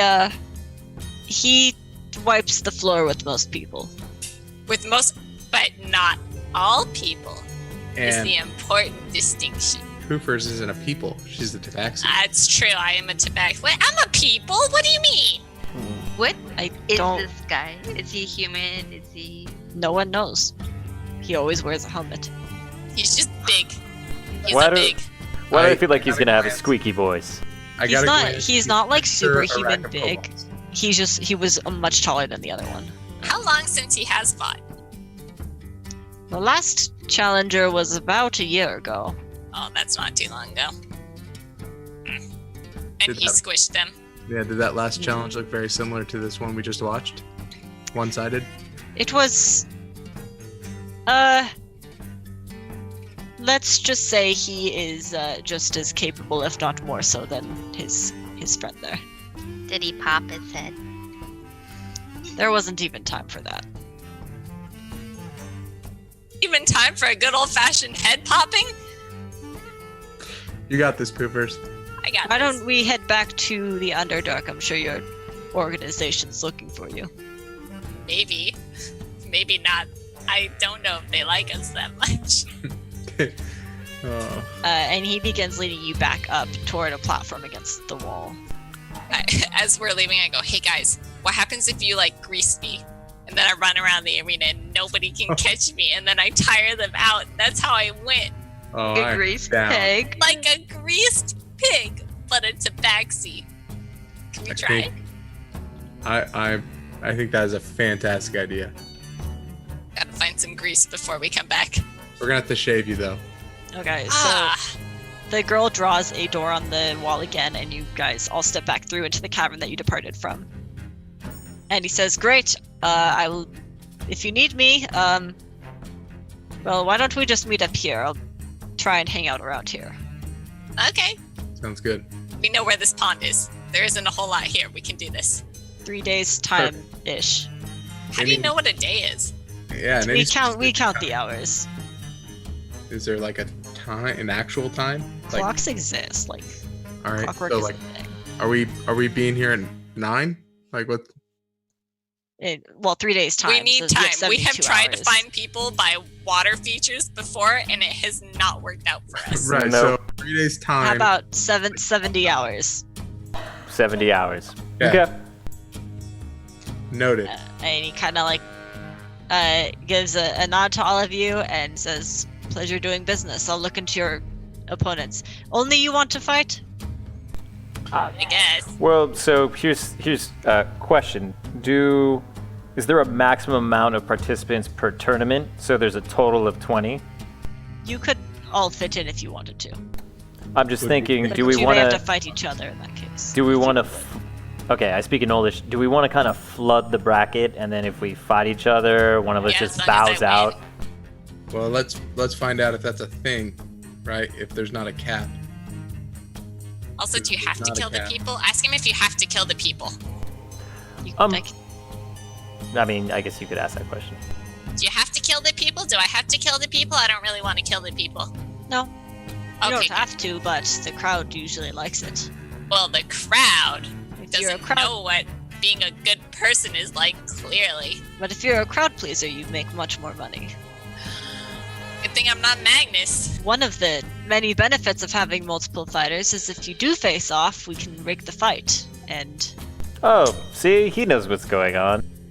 And very few people have the really pretty colored potion I have in my coat. I'm Are gonna you win. gonna That get is your true. combatant to drink that?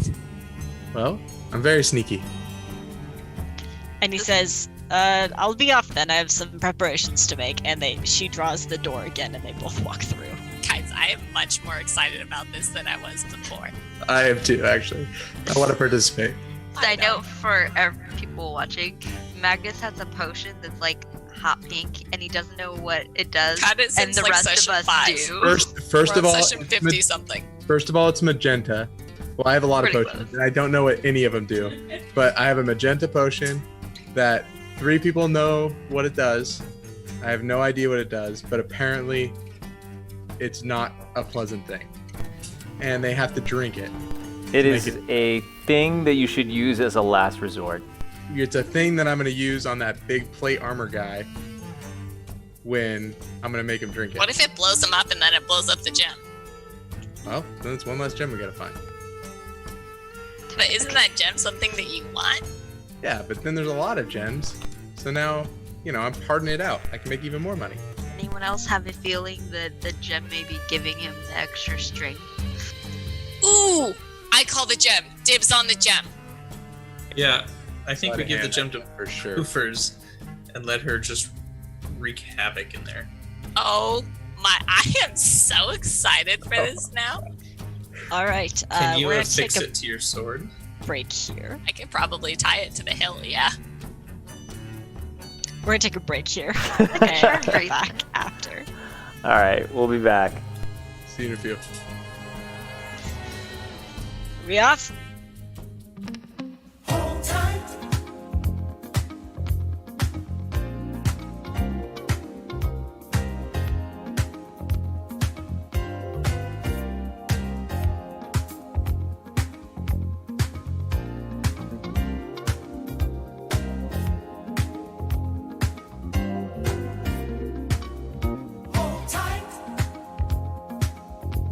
If you wanna make this feeling stay, hold tight. Hold tight. Don't let this moment fade away. Hold tight. Now tears gonna stay. Everybody gets the chance someday. All at once at last you think you've got it made.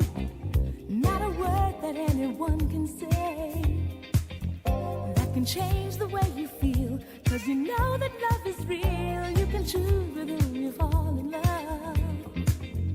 Anybody, any moment, anywhere. 'Cause no matter who you choose, there's a chance that you might lose. Gonna try, and that's the best that I can do.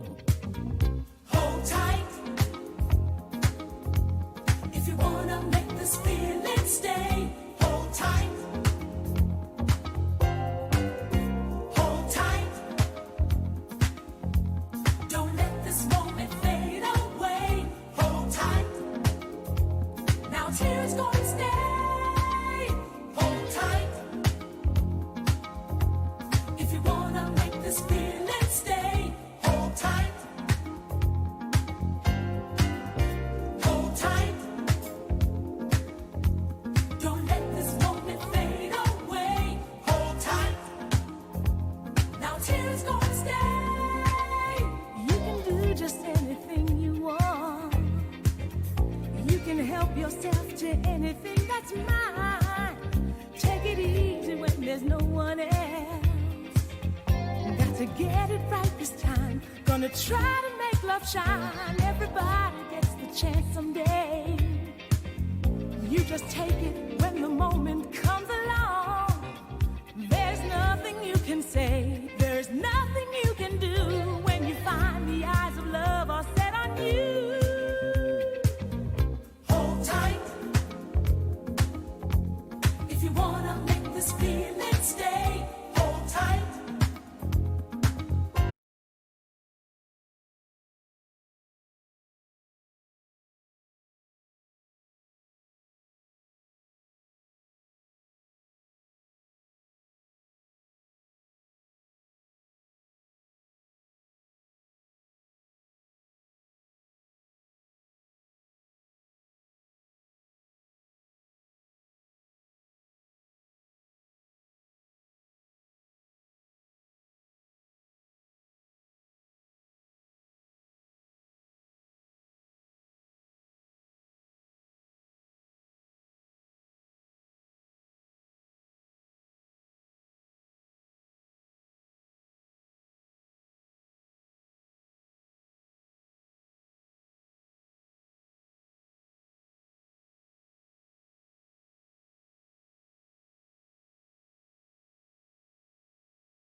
can change the way you feel, 'cause you know that love is real. You can choose with whom you fall in love. Anybody, any moment, anywhere. 'Cause no matter. Welcome back. All right. So you guys have just been to visit the sketchy fight club magic arena that you teleport to through walls, where you met Spooky Champion and Spooky Founder, who seem to be very fond of each other. And Umbra, who is your sponsor in this tournament, will be hanging around this kind of like pond area if you need him, more or less. Like, if you need him, he's gonna be there, essentially. However, you do need to clarify with him, probably like fairly soon, who exactly is going to fight and whether you'd like to place it. Fighting. Me, I'm fighting. No, you're fighting. I don't know if anyone else wants to fight. I get the gem, though. I called dibs. That's not fair. And what if you lose and we lost the gem? I think it's more important if she loses, we lose poofers. Thanks, Magnus. In the fight to the death. Oh, but we could lose the gem! No. Well, yes. But also no, because they specifically said it didn't have to be to the death. Yeah, but Also- anybody she's Yeah, gonna be but that probably depends gonna on kill who her. the winner, like, the winner's decision. Nobody said that if you beat the champion, you get the gem. It's just that he had the You gem. can take it. Right, but if Maybe you we can said, make No, a deal with him. no. Maybe he's just a nice guy. What if we just go up to him and ask him, and we're like, "Hey, this is a nice gem you got. Can we have it?" And he's like, "Sure, you can have it." And then the quest is over, and then we can just all go home. I mean, you were told he's hard to get to, like hard to access, and people are scared of him. Anyways, doesn't mean you can't talk to him, or try to rather. So that leaves you with a few days time in the Underdark to, if you really wanted to, you could sit around and do nothing. Should we Tempting. head back to the camp? Does this mean our time? Are we done with the Underdark and we're following this new? No, there's still other gems in the Underdark. Yeah, so do we want to gem hunt before the 3 days are up? We could gem hunt. Yeah, that's not a bad idea. We just have to watch out for banditos. Dorito. Clearly Bandito. Maybe we go slow.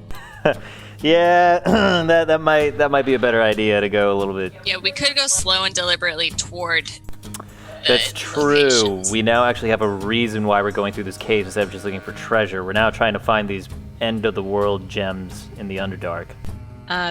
You also wanted to ask a few different people, or you wanted to ask someone about the gems as well as the Mad Queen.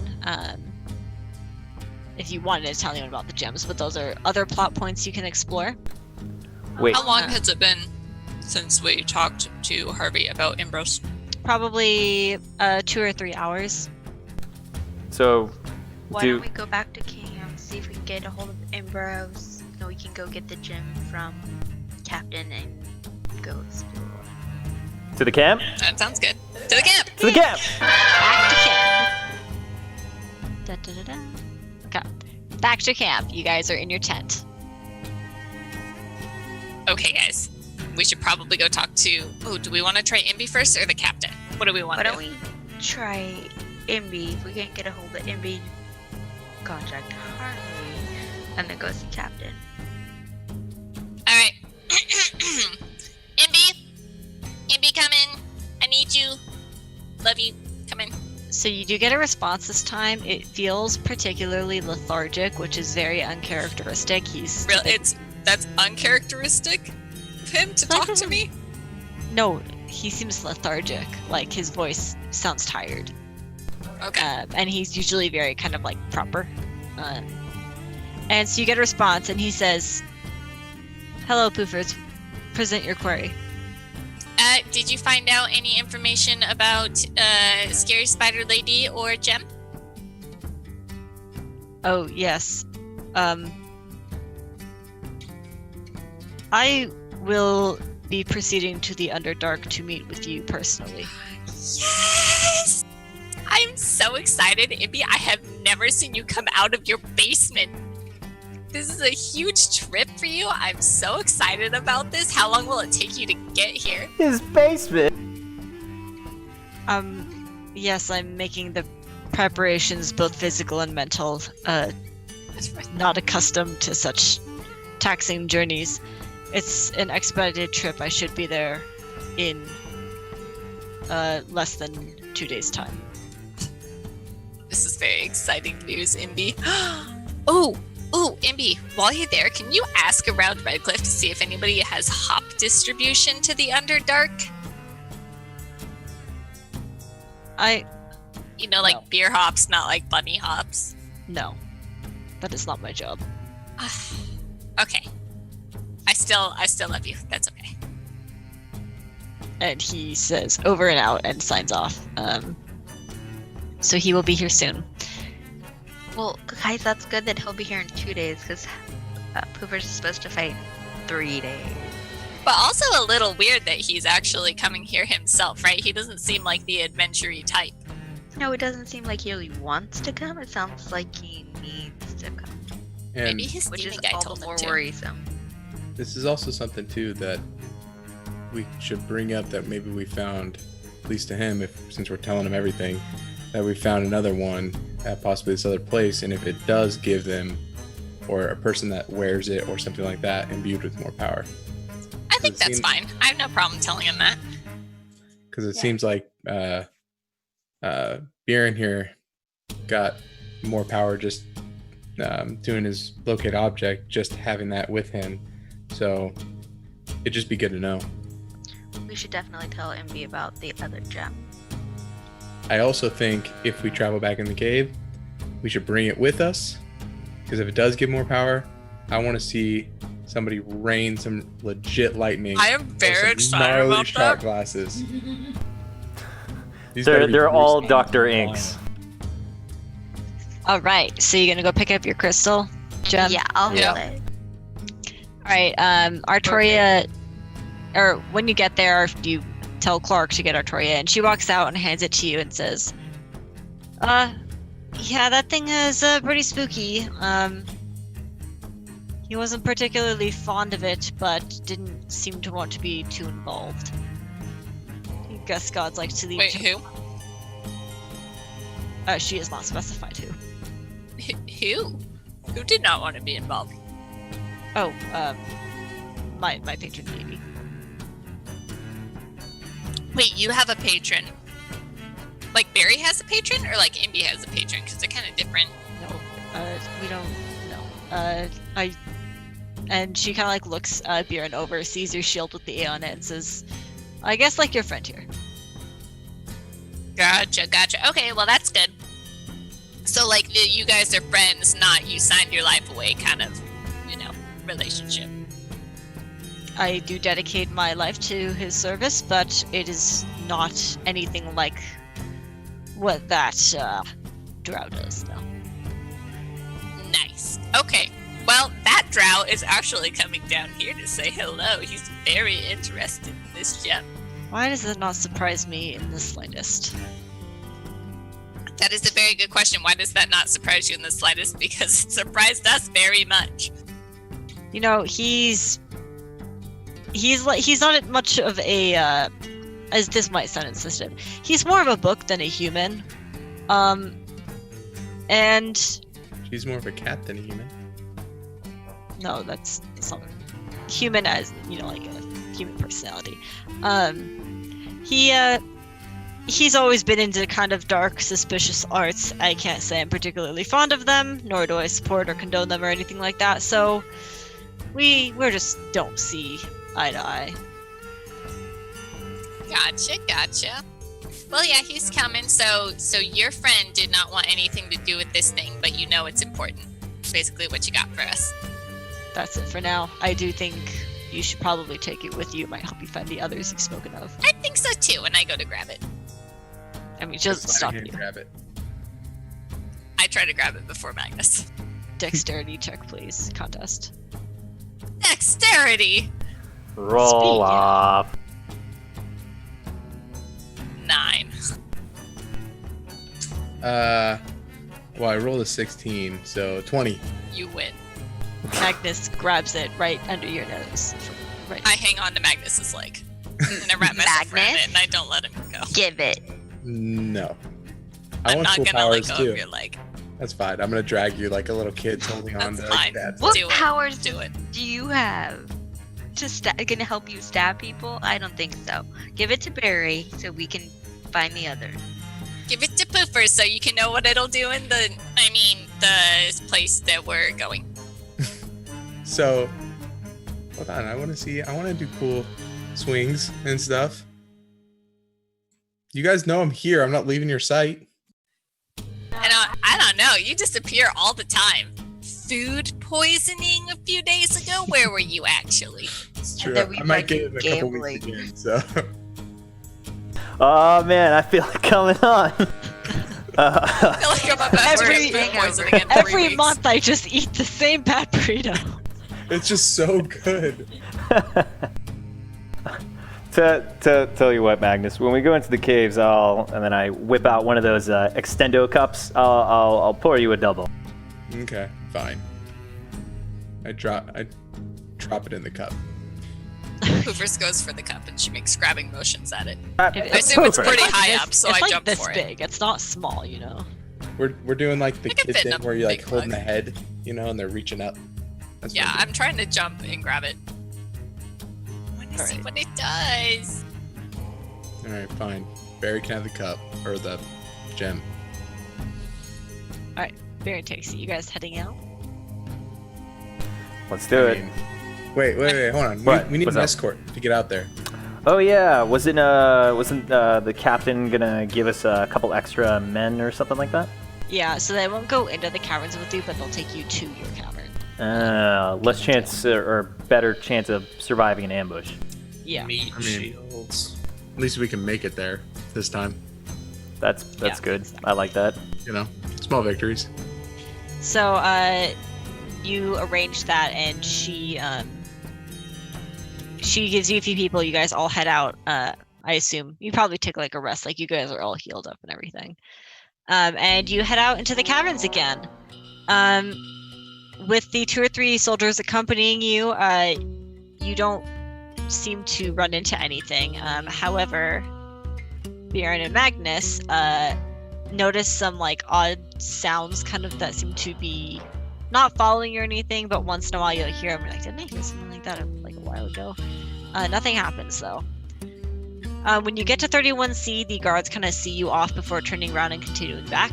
And you guys are free to explore. Can I get a survival check from everyone? Bjorn with advantage. That one. Pooh fairies, there are so many bugs and you're just all over them. Oh god, I'm all over them. None of them taste good. 9. Nat 20. Wow. Ba-ba-ba-ba. 15. Was that with advantage? Yes, unfortunately. Troy? 13. Alright, so Eravir and Biren are kind of like leading the way, looking around the cave. Eravir is doing an expert job tracking, and Biren is using his kind of just like gut intuition to lead him around the caves. And eventually you come across this area, which I'll show to you on roll 20. Drag the players over here. Here we go. And you can drag your tokens. You're ready.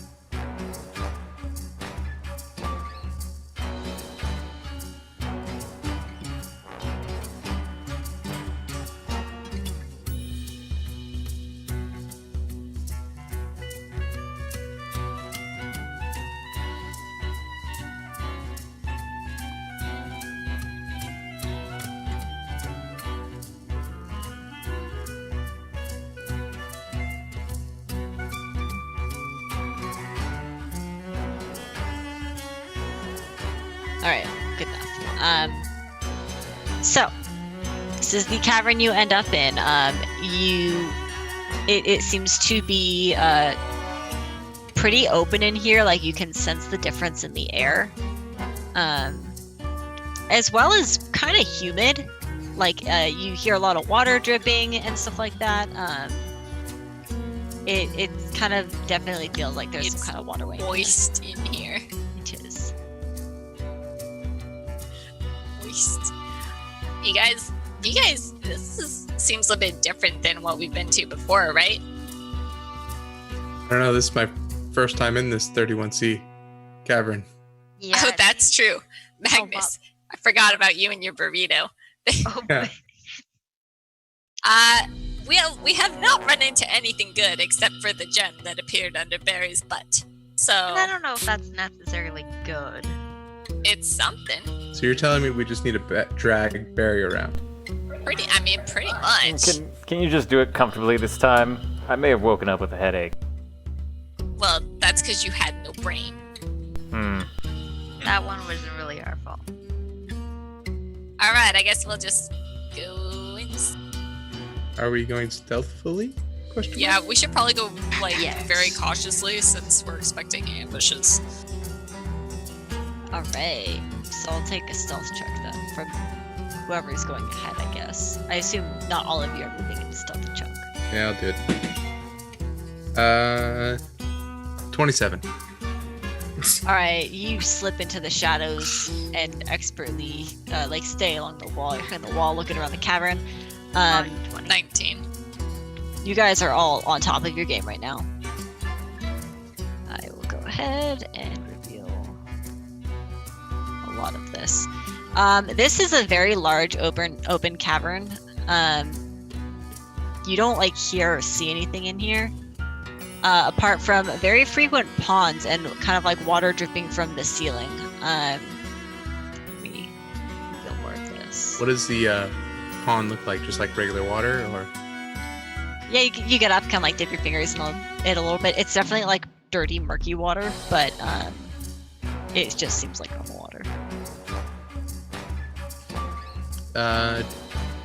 Do we see anything glistening anywhere else besides the water? Any kind of reflections or anything? Nope. But you do see a very large pool of water at the south end of this cavern. I'd like to approach. Okay. Move up.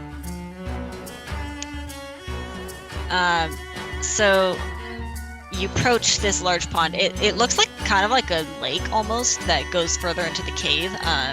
It looks natural. I go, hey Barry, do you sense any more gems in or around the area of your butt? Maybe not around my butt, but let me give it a try. And I hold on to the gem and I try to see if I can locate if we're getting closer. Are you casting locate object? Isn't that what I need to do? Yeah. I was just asking if you're just sitting here or if you're actually casting. I'm not trying to pop one out. Okay. You cast locate object and you sense one very, very, very close. Guys, I think there's actually one very, very close. In the water? I feel like it's in the water. Barry, I dip a toe in the water. You have to drink all the water.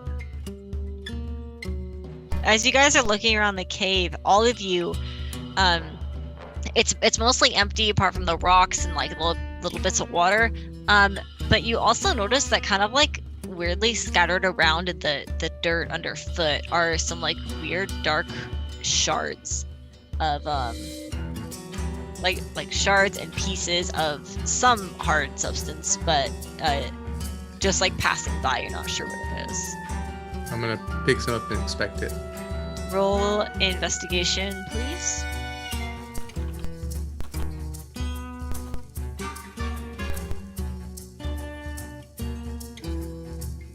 Can I check out what he's looking at and roll too? A 12. All right, try. Hey guys, this thing's hard and shiny. I'm a Wait, what did you 9. find? Some hard shiny thing. Ooh. What is this, Troy? Did you roll? My 9. Hard shiny. 9. I start to Let jump me and make see, grabby grabby hands at it. All right, you guys are all working together and like fighting this. I'm not gonna make everyone roll. These seem to be very, very weathered and old pieces of bone. Oh no. Like it's not a very obvious bone shape. It looks like it's been, We should ask our resident skeleton head what he thinks of this. Yeah. Oh, Bro. that's smart. He probably knows a lot about bones. So, like a parrot, I have this like little kind of like a parrot God, cage he cover. existed. I have this like thing, and I pull it off, and there's a talking skull named Bo. Oh my We god, acquired him in the Feywilds. it's been so long. It's really hard to breathe when you do that. It's You like breathe? no, but I assume it would be hard. Wow. It's really dark in here. Where are we? All I see is black. We're in the Underdark. We got Oh. some bones. Wow. got What an are you idea. doing down here? Can your what? eyes adjust to the darkness? I don't have eyes. That was just insensitive. Wait, I have an idea. So, An idea. Now you're just rubbing it in. so we need to find a shiny little gem. Well, little like, yeah. And we think it might be in the water over here. And I Don't have throw some, me in the water. I have some rope. You can throw Hear me me in the out. water. I'll go in. Hear me out. I There's have no some rats rope. underwater. Or are there? There are no such thing as mer rats, are there? I'm pretty sure there's mer rats. It's totally a thing. Allie, have But you heard of mer rats? She says, "You haven't." Yes, let's throw the skull in. He can tell us if there's a gem down there. Does he have dark vision? It's gonna be even harder to breathe down there. She's You still don't breathe. Good thing you don't breathe. Wait, I can you mean- actually see nothing? Do you not have dark vision? Oh, it's I'm. I do. It just I was under there for so long. It's taken my eyes some time. My non-eyes, my glowy eyes. I mean, it was dark there, and it's dark here. You It's should be- different kind of darkness. This is advanced darkness. Well, who's in for me playing Yeeting Ghost Bo of Our into the water? Fishing Right here. That sounds like a good Uh, idea is- because we don't know if there's some living creature in the water. Right. We throw him in, we Did- pull him back up. Hey, what'd you find? And then he's like, yeah, the gem's down there. Did Right up here. did my locate object make it appear that it's gonna be in the water to begin with? Just Confirming I mean, before we that's do the something. That would be the safe assumption. that's the inkling. Okay. Eat him in. Well, how does Bo see? What do you mean? With his magic eyes. He How does has- he talk? He has little glowy eyes that turn on. They're just off 'cause it's dark. I like it. All right. Okay. Bo, what we need to do is wrap this around, and if you see something, you need to kind of chomp pull with your jaw to get us to pull you back. All right. Well, I guess as long as I can help Has the team. nobody asked Barry how he feels about being thrown into a potentially bottomless pool in the middle of the Underdark? You mean Bo? I call him Barry. I meant Bo. I don't feel good about it if I'm honest, but I also can't really fight you. I mean, come here, I'll bite your legs off, but that's just it's a lot of bark and no bite, ironically. So it's settled then. Here we go. All right. Thanks, Bo. Wait, no, it was a joke. What do you think? Time off? All right. Eat him out. Stretch your arm, eat him Here we out. go. Can you make an athletics check, please? Sure, I can. And he screams the whole way. He's like, ah! Let's see. 16 plus 4. Mod 20. All right, you yeet him into the water. And after a few moments, you feel a tug. How does he sink all the way down? Does it seem like it keeps pulling? Does it seem pretty deep? So He might it, just be yanking your chain. it Uh, it takes a few moments. You assume probably enough time for him to almost hit the floor or hit the floor, kind of depending on you don't know how he sinks or swims. And then you feel like a slight tug at first, and then like a little more slight tug, and then you feel the rope being pulled. Oh God! Oh, no. I pull it back. It is pulled much stronger than I'm you. gonna try. We and All right, we're all pull with pulling. it. So yeah, I'm just getting slid. Yeah, we're like in Don't worry. Mulan, you know. Oh they're no, trying we're gonna to- need a bigger boat. All right, so you guys all grab an end of the rope and heave, and the rope snaps. We And lost then boat. you hear in the distance, in the middle of this lake, like a large splash, and then you hear as Bo is thrown from the middle of the lake back toward you before landing in Oh, the good. dirt, and the cave starts to rumble. Ooh. God, I think there's a creature. And Oh, what was it? I run over here. the rumbling gets stronger. You have one turn each. Okay. Yeah, I think we should take cover. Do we get in formation or like what? We need to do something here. I just acting quickly. I'm gonna Please, run. everyone also roll initiative, please, because it does need to be in order.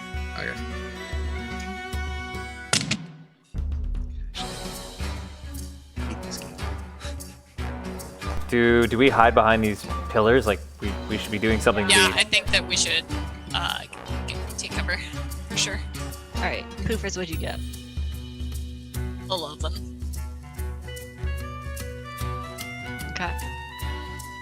Magnus, 9. Bjorn, 4. Yeah! Oh no! Yeah! Airbear, 13. Troy. 5. Oh no! Lord, I hate going first. So we're gonna play with a new toy this time. Uh-oh. It's just an initiative tracker. You can click that to see it.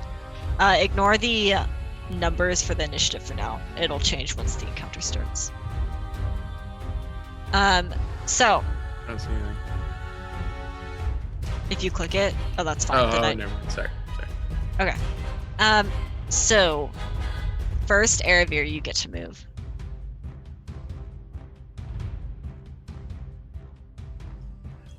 I think we all already moved. Yeah, we all preemptively moved Oh, we all, like, based off of our movement. All right. So Go ahead and move The- that, Poofers. Wait, The wait, cave- wait. Magnus needs to Magnus move. didn't move. Yet. Magnus Hold on. Magnus moved, needs to and move. he's just gonna stay right in front of that water. I'm just gonna, Wait. What's going on, guys? no. Do we- Here, fishy, fishy. Is this? Do we just get to move, or since we heard something, can we prep? you can prep something, which is why I was trying to go in order, but Oh, okay. Yeah, well, that that's does what make I a thought. difference. Okay. So okay. So Aravir gets to go first. But I'm like, if you move too far back, and like if you're making, like your spell's only 10 feet and you move 20 feet back, you can't cast it. Kind of deal. If you're readying a spell. I'm gonna ready Ray of Sickness. Okay. If a creature comes out that water. Okay. Just keep track of it, and then we'll do it when the time comes. It's gonna be like a small nematode. Yeah. So then, Poofers, what do you ready?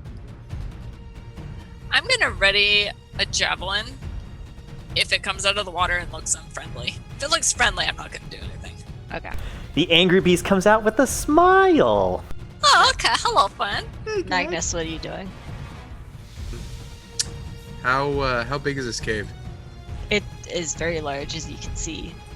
Right. Oh, I'm saying like tall. Like It's high. The Okay. ceilings are high.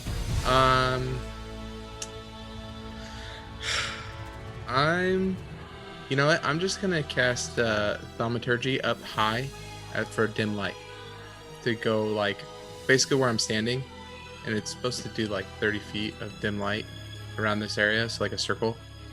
Okay, when it you're comes out, lighting up it'll the be like- arena. Yeah, with dim light. Yeah, like over the water, Okay. and Smart. then I'll move way So the hell That away. lasts 1 minute. Cool. And That's 10 turns. yeah. Yeah. Callie is going to ready Firebolt. Which next would be Troy. Troy notches an arrow. Yeah. I am going to cast Bless on. How many do we have in our party? 1, 2, 3, 4, 5. That's gonna be a 3rd level spell, and that's gonna be a Bless on everyone except me. Range is 30 feet. You're right. Then I'll pivot. You're right. I'll pivot and I'll do invoke duplicity. So I have a bunch of little mirror Birans, so I'll be harder to hit. Okay, so you guys are all preparing yourself for the worst, and the entire cave shakes as something is approaching, and then a few moments later it shakes again. And out of the very distant darkness, you see the vague shape of a large, kind of like almost spherical object floating in the air. Ah, damn it. And then No. you see another one, and another one, and then another one, and another one. Happening. And as the first gets closer, you notice a sort of red glow, 2 red glows in the center of the orb, and then you notice some very sharp, shiny teeth as a large creature approaches. Out of pulling We're itself, gonna have to Hercules this bitch. There's dim light. Just saying. God, I thought they were beholders. Okay. pulling itself I thought out they were of- beholders Is this too. a I was like, hydra? Pulling itself out of the water, you see an enormous reptilian creature with 5 heads, looking around and hissing. oh, unfriendly. Ugh. And we are all gonna fire off our respective things, please. So Erebir is first. Oh With man, a we're getting a head wrist start on this sickness. thing. That is not a good sign. 18 to hit. That does hit. I have level 2 Ray of Sickness. Scheiße. Let's see.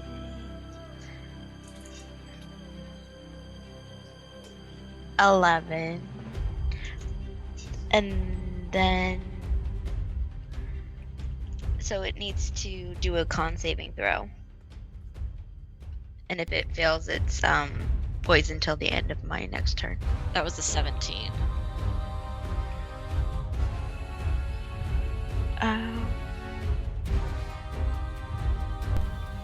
It probably passed, right? I I actually would assume so. don't know. It Doesn't- did. Okay. Your spell save DC, I believe, is Oh, okay, that's Lower. what it is. Let's see. 14. yeah. Okay. So it took how much damage again? 11. All right. If you guys look at the initiative tracker now, you should be able to see all of the creatures in there. I'm sorry. As well as the Is that in Discord? I linked it in Discord. Yeah. Gotcha. Okay. Those 3 are the heads, right? No, they're not supposed to be in there. I messed up. Okay. Those better be the heads. So, that's Erevir's, and then Poofer's. You threw a javelin, correct? Please do so. I threw 2 javelins. The first one was a 14 to hit, and the second one was a 22. That one does hit. Hit it in the heart. 10 damage. Nice. Okay. I don't do a lot of damage with my javelins. So that brings us to Magnus. You had cast your light already. Callie readied a firebolt, which missed, tragically. Troy, you notched an arrow. Sorry, I said 10 damage, but it's supposed to be 9. Thank you. Do the heads all look the same, or They does do. not one of them looks like it's the lead or in charge or anything like that? No, as far as you can tell from your first 6 seconds seeing this creature, it is just a mess of heads. Okay. I'm gonna just fire 2 shots at the same time at the closest head. Okay.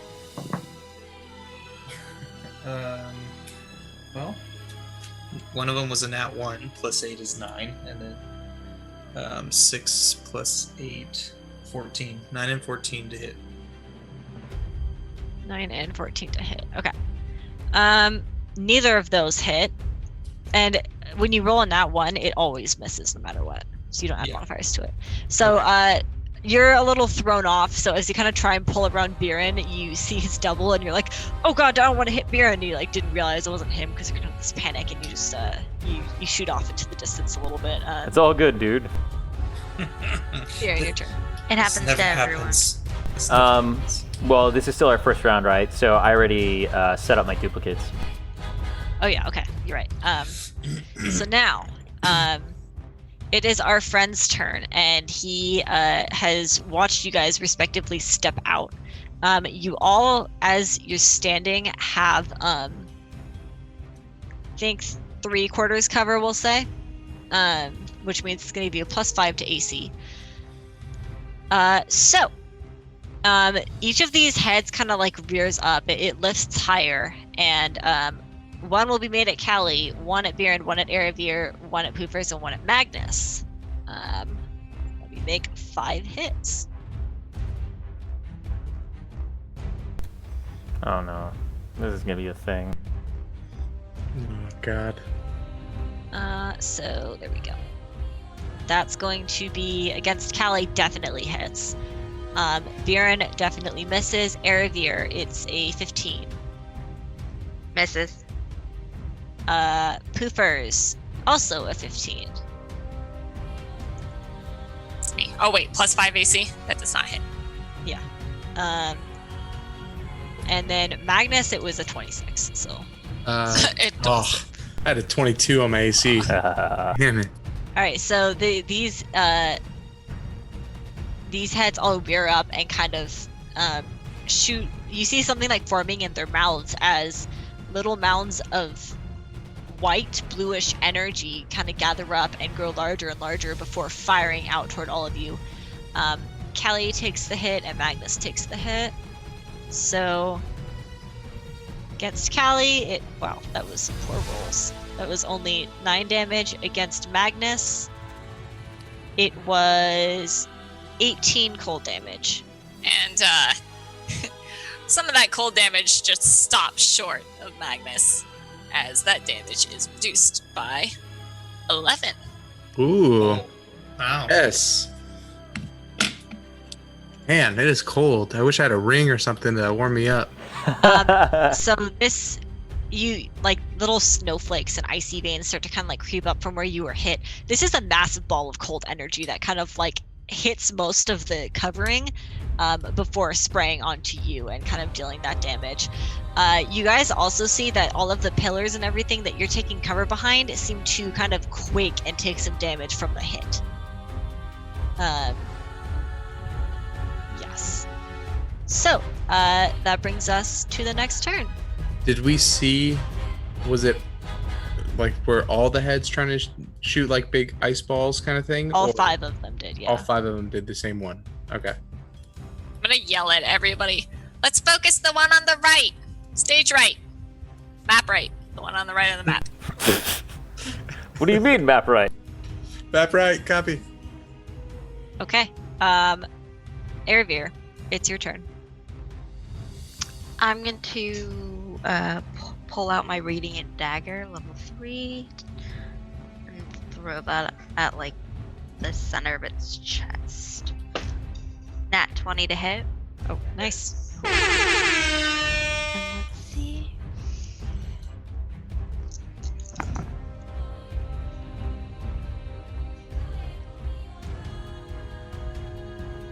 $30 damage. That's Very double, nice. Yeah. And you hit its chest. Yes. Okay. Nar. So, you throw this dagger. You have to move up to do it first. Just make sure you have enough movement. Because I think your range for throwing is it 20 feet? Let's see. Yeah, I think it's. You're basically in front of that pond that's in front of you. It is 20 feet, so you have to move up, throw it, and then I would assume move back. Yes. But you don't have that much movement, so Move back as much as possible. you have to move up essentially to right.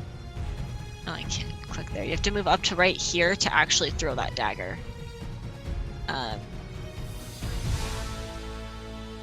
Which is essentially as far as you can move, so you're out of movement. Is Misty Step a bonus action? She can Misty Step back, it's just gonna use another spell slot. Yeah, I'm gonna Misty Step back. Okay. That's fine. Cool. Bye, guys. Peek out, and then I go back. Poofers How tall is this thing? is big, large, very, Okay. very. Oh shit! How Big, high? large. How high above me is like if I were standing right beneath it? How far up is ahead? I would say probably about 30 feet. Oh, can't hit that. Okay. Yes. I guess I'm gonna run up to it and try and let's see here. I'm going to sprint at it and do like a little flip, so I kind of like land on its chest, hold on to it next, slash it a couple times, and I'm gonna try and jump back off onto the shore. So I'm You not were trying out of to range. jump on it. Yeah, temporarily. So here, you have to. This part of the water is fairly shallow, so you can run Okay, through it, so but I you're gonna can have I to- can run up to him and hit him. I Yes. was afraid like I wouldn't be able to. No, melee you'll it. just be in water, so I would consider the water difficult terrain. Okay. But it is like you can stand in the water. My movement is 40 feet, so that comes out to exactly 40 feet with the difficult terrain. Okay. Okay. So Poofers is going to kind of try and zigzag, and she's going to get in the water, and splashing it will do nothing since they're 30 feet up in the air, but I am going to slash it twice across the chest horizontally. Okay. Good, hold on. Where? Oh, I'm sorry. Aragir did 30 damage, correct? That actually killed one of its heads.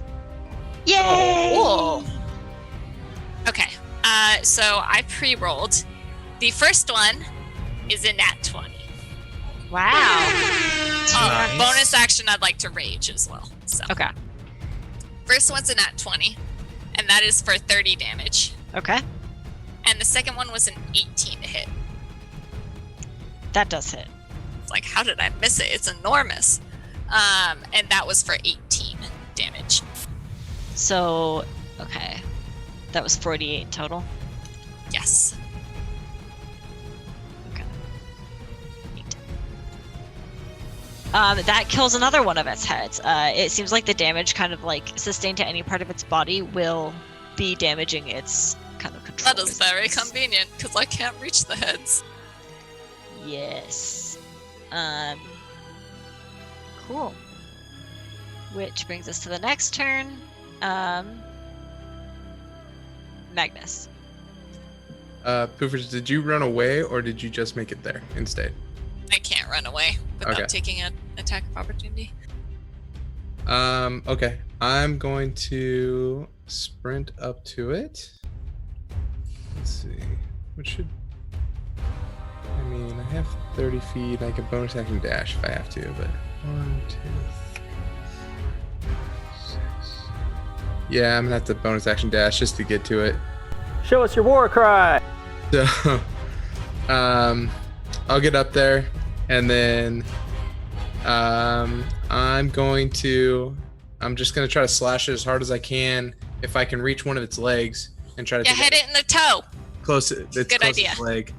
Okay. Try to get the Achilles.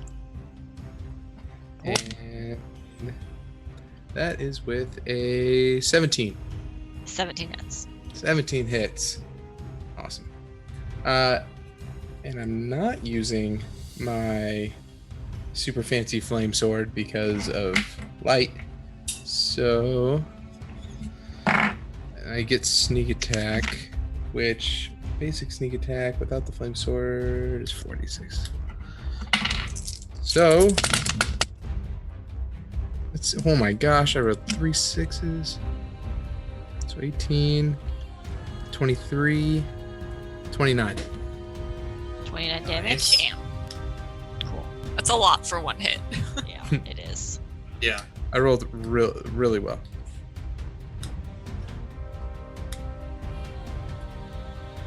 All right, 29 damage taken. Sorry, I'm updating your HP because I'm trying to keep track of everyone's. And then Callie had taken. So she's done it. Nice. Okay. That means it's Callie's turn. She's gonna go ahead and burn a spell. She will hit it with a chromatic orb of fire.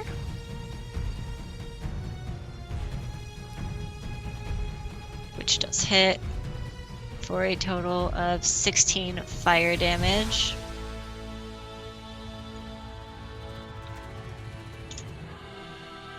Troy, it's your turn. Okay.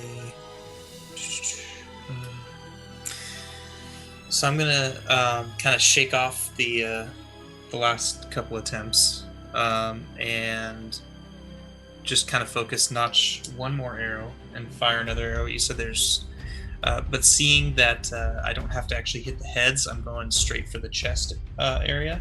Okay. These rolls, man. Okay. Well, that was 17 to hit. 17 hits. Okay. And that was for 10 damage. Nice. And then for my second attack, I'm actually going to use Commander Strike and yell to Magnus and say, "Hey, do that again, what you just did." I wish that was how it Hey. worked. Did it Not Do again. that 20 again. Do I get sneak attack with that since we're right there? 'Cause I'm very sneaky. When you take, you can forgo one of your attacks and use a bonus action to direct one of your companions to strike. That creature can immediately use its reaction to make one weapon attack, adding the superiority die to the attack's damage roll. You do also get sneak attack. I do. Mhm. Okay, and the spirited eye is 5. Add 5 to it. Add 5. Whatever you is. play that same song. Let's see. 20. Oh, God. Sorry. 4, 7. Just look at each die. That's Sorry. not good when he's apologizing. Sorry. 11. Sorry. 11 plus 5 is 16. Did you hit it? Oh, yeah, I should probably try to do that too first. Yeah. That was I rolled an 18, so yeah. Okay. So how much was it total? 4, 7, 11, 16. Okay. Cool. Baron, it's your turn. Cool. I am going to use. Hang on one second. I'm just checking my spell slots. I am going to use a 3rd level guiding bolt on our friend up front. Do it. 15. Does not hit. Sorry. Damn. So you just go a little wide as one of the 3 remaining heads kind of like sees it coming and just like shifts out of the way. With my bonus action, I am gonna pop out Dr. Ink. Cool. Let me check So his he- range. He may actually have to kind of make a little bit of a walk there. One sec. I think he does. Reminder, the monster has disadvantage against everybody but me. Okay. Ooh. Then I should roll again. That did not fare better. And So so you don't. No, it has disadvantage. say again. It has disadvantage to hit. You don't have advantage on it. Yeah, I wasn't talking to you. I was talking to her. Oh, the monster right. has Okay. Yeah. disadvantage. Sorry. The Yeah. context. Yeah. My bad. Yeah. I don't think Dr. Ink will get there. I'll place it down. Keep going. Okay. It is now the creature's turn, and it lets out a roar as the 2 heads that die are replaced by 4 in total. Meaning it now has 7 heads. And as it's roaring, it shakes all of the waters of this chamber.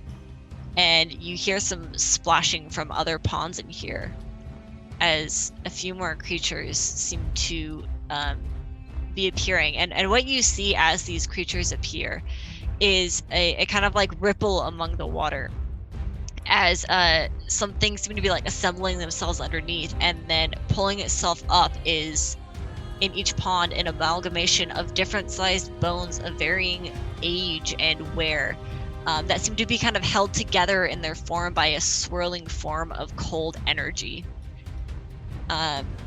So this creature, in recovering its heads and awakening its little companions here, seems to kind of regain some vitality.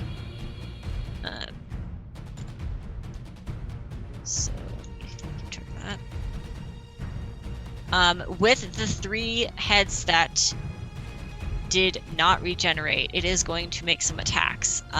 It's going to fire 1 ball of cold energy at Biren with disadvantage. Make 1 bite at Poofers and 1 bite at Magnus.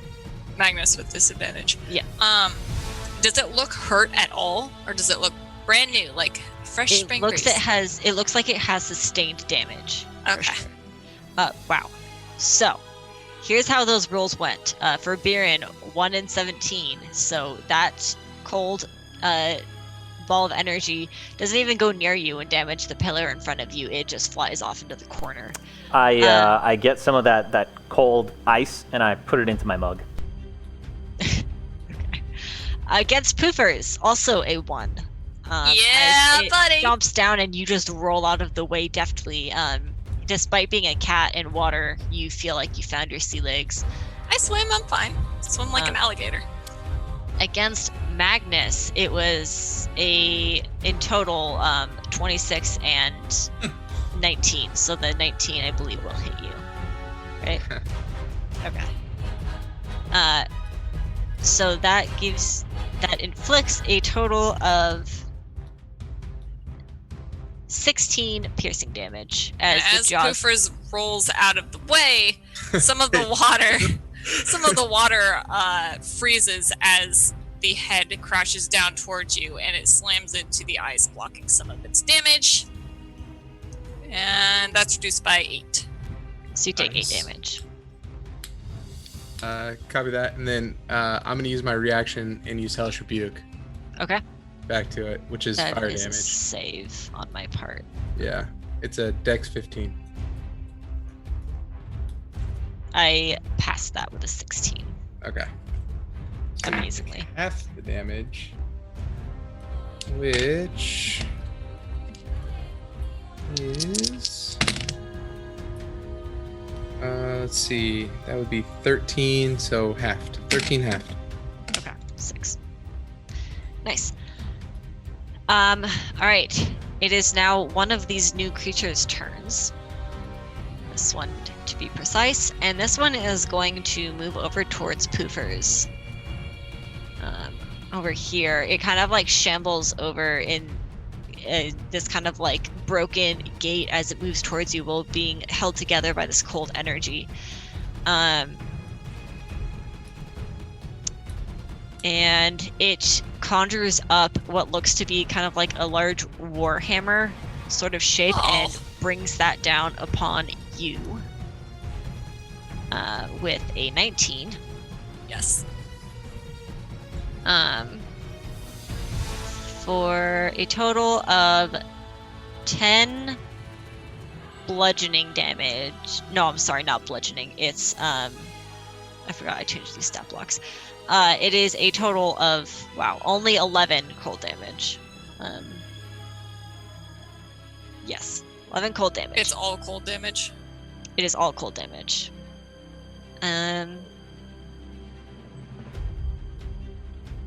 Yes. And that brings us to the next turn. which is Erebir. All right, I'm gonna step out here so I have a good angle on it towards right here, body, and I'm gonna throw a lightning bolt. All right, so that's a dex save for me. 14. 13. Yes. So you fail. Oh, a lot of math. Smack that Hydra.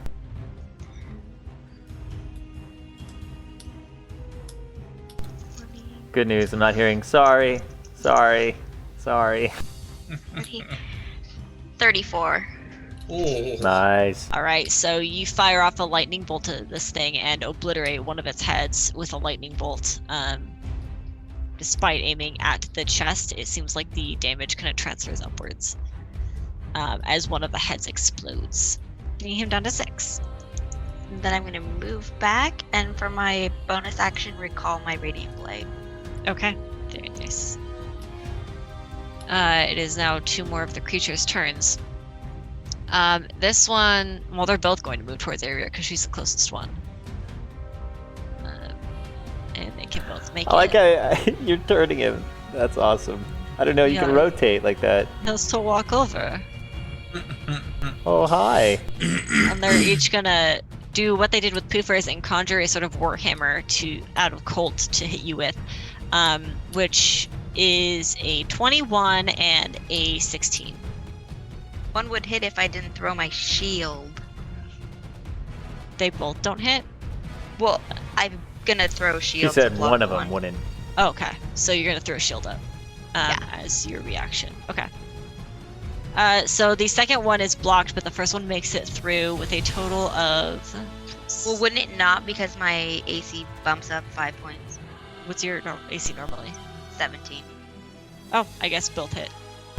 Or you mean don't hit. Miss. Don't hit. Yeah. Your AC is so high, you broken sorcerer. Okay. You That's make fine. me squishy, I find a way to fix it. Use all your spell slots. This will be a battle of attrition. Keep your secrets. And then next turn, down to Poofers. Alright, so I've got this ghosty thing behind me, and a Hydra in front of me, and I kind of look back. I'm like, eh. And I turn back to the Hydra, Ooh, and rude. I'm gonna try and stab my sword into it and turn it and rip it up for 2 attacks. First one's an 18 to hit, That hits. and the second one's a 26. Yeah. And that's for 36 total damage. All right, so you take off another one of its heads with that, as the damage that you're doing to the chest seems to transfer upwards. Like, it's still hurting its chest, but it kind of like sends a signal up or something, which brings him down to 5 heads right now. Anything else? For my bonus action, I'm actually going to take the early health potion. So, I'll do that. Aren't you full right now? Nope, I took 11 damage last turn. Okay. And that will heal me by 5. Okay. So you're down 6 then. All right, Magnus.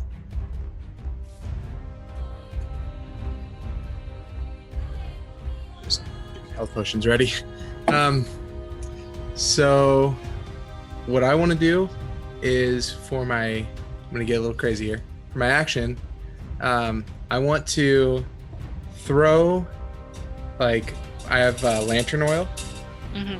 I want to throw it at the chest of this Hydra, basically in front of us, to see if I can get it to like shatter, right? So it gets covered in lantern oil. Okay. That'll take your full action. So That's go ahead fine. and make an athletics check. That will be a 15. 15. Sure, yeah, that'll I hit. mean, it's massive. Yeah, that's fine. So I want to throw that as much lantern as I can and hit it. And then with my bonus action, I want to yell. I'm gonna yell at like essentially everybody, so everybody can hear it. Like, hey, everybody, light it on fire, so everybody's aware. Does this thing take extra fire damage, by the way, when Callie hit it, or did it just take normal fire damage? It took normal damage. Oh. Okay. No, I'm not saying it was a bad idea, Yeah, but I no. do fire damage, so I'm like, I shit, assume should cold some of it be damage and then doubled? fire. Yeah. And then I'm going to move. Let's see. With my movement, I'm going to move. Oh, I can take partial cover. Whoop. Wait, whoa, moving the whole map. There we go. I'm gonna move right there. All right. It is time for some legendary actions. Oh I boy. hate those. Oh boy. The Hydra will be making 3 attacks in total right now. 1 at Poofers, 1 at Magnus. Disadvantage against everybody but me. Yes. And I guess 1 at Callie because she's the most visible. Another 1 against Biren. To Poofers, a 16. Yes. To Magnus, also a 16. Does Magnus have No, cover? that misses. Well, I guess it misses anyway. I have 17. Okay. Please. To Poofers, it is a total of 19 cold damage.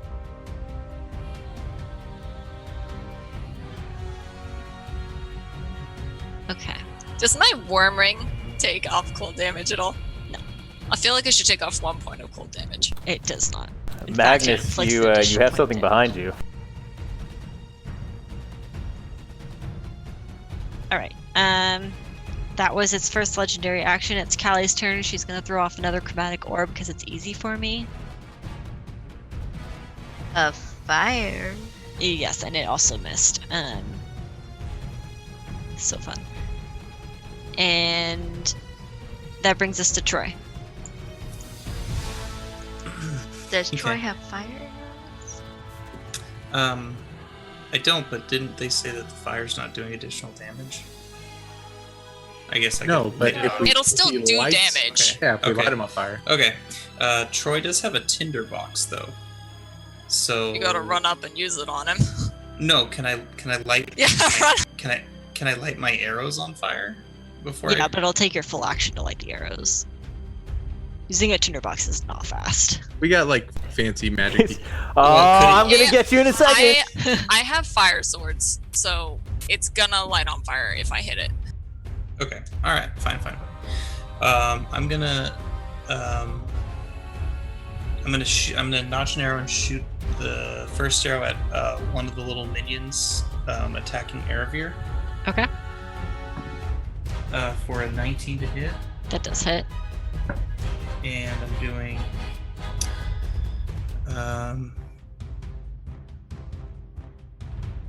7 damage to it on the first one, and then All want right. to see how it looks. I assume you're hitting number 1, right? So, I mean, We can't see the difference between them. yeah, I don't see the that- top I don't- one, right? yes, correct. For 7 damage. Yeah, how does it look after that? Totally fine. Really? Did It it do any? looks- Does it look like it did do Really? anything? It's taken damage, just not much. Okay, I'm gonna fire another one at that same one, but I'm gonna do one of my maneuvers to try to push it back. Okay. Um, Can you see Which the is- numbers now? it's pushing attack. Yes, I think. I'm looking on a smaller screen. One second. Yeah. So, pushing attack, you have to hit first. And then, Okay, so 21 to hit. yes. Okay, and then I think it's a It's weird because it says larger. If the target is larger or smaller, it must make a strength saving throw of 14. You failed that save. It failed the save. Yes. Okay, and then I hit it for 6 plus an additional 3 from the. Do I add the? Yeah, I add the total, so I hit it for 9 on that one. Okay. And how far back does it get pushed? 15 feet away. Yoink. I heart you, Troy. All right. I waved to her and smiled. Bjorn. Okay. Can I take a look at our little minions? Do they, by chance, look undead? Or would I? They be are able to made tell? of undead, but they don't. Why don't you roll nature?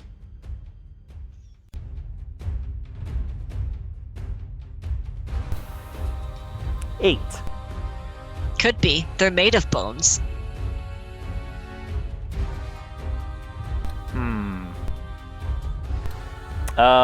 Well, that's not helpful.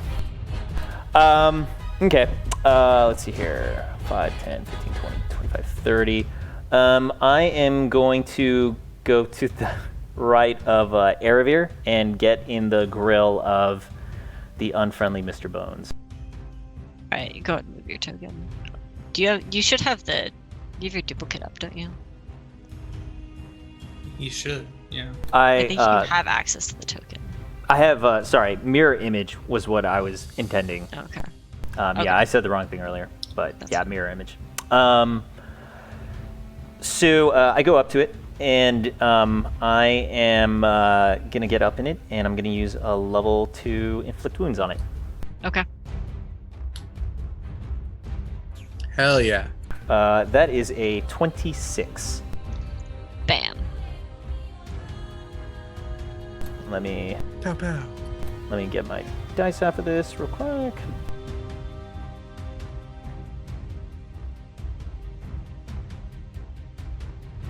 $40.10.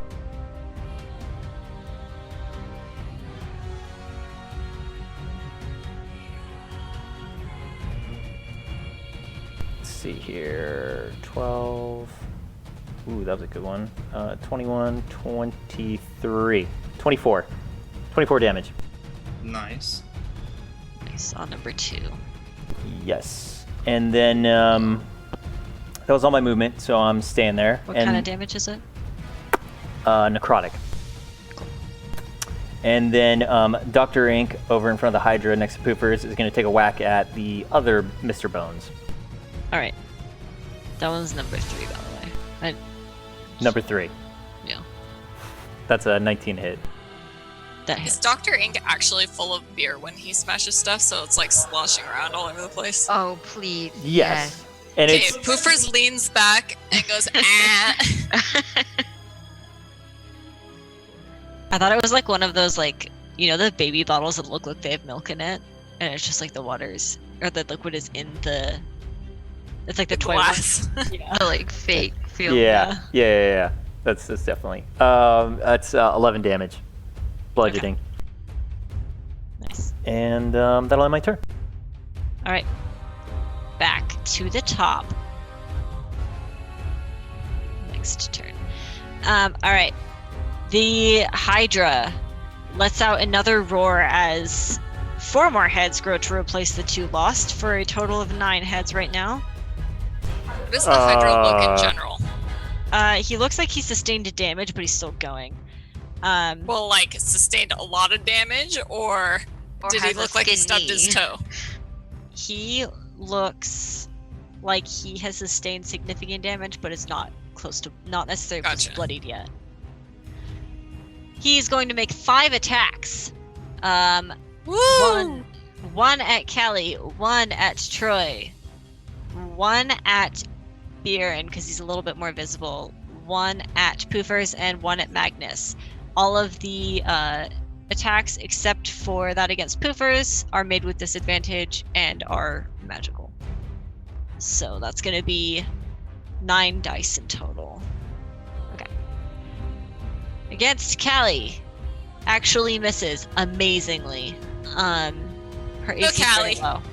Against Oh, yeah. Troy is only a 13. I think that also misses. Correct. Let's keep this going. Against Biren, 13 definitely misses. Against Poofers, a 21. God damn it! All the 13s wouldn't have hit me. Oh, and against Magnus, a 20. It doesn't 20, matter. 23. Yeah, I guess. Okay, to Poofers, we're looking. Oh, how sad. Those. Some low rolls. Okay. Sad for you or sad for me? Those are two very different circumstances. A total of 14 cold damage to Poofers and 18 cold damage to Magnus. Uncanny dodge. You can't. I don't And think I look at Magnus and I roll my eyes. I put my hand out, and a wall of ice shoots up in front of him and reduces damage. that's I can't awesome. uncanny dodge Bye. magics. 5. I think it's any time they make an attack roll against you. Well, she did make an attack roll easier. against Oh me. yeah, you're right. Okay, it is an attack roll. So Ruling So in it your was favor. 13 or 18, got reduced by 5 to 13. then From half that. So, So, 6. 7? 6? 6 to The Magnus. first is looking not the best, by the way. How much did I do to Poofers? 14. Yes.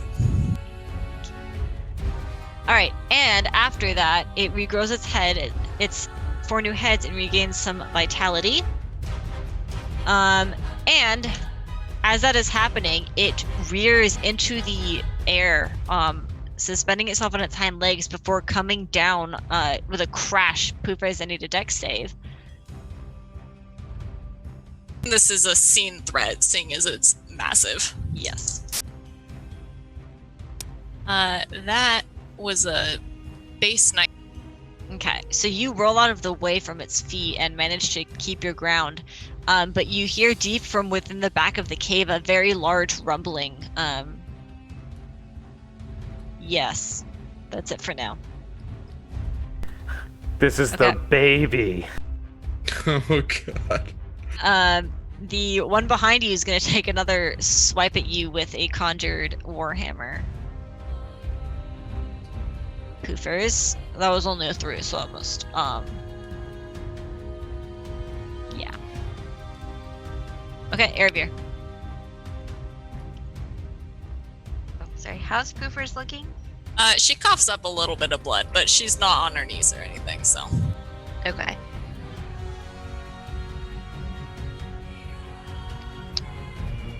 I'm gonna throw a chromatic orb of fire at this damn Hydra again. Okay. So,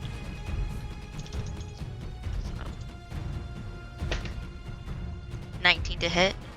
That hits. And it bursts into flame. Hold. Yeah, well. There we go. Hold on. 21 damage. Okay. Nice.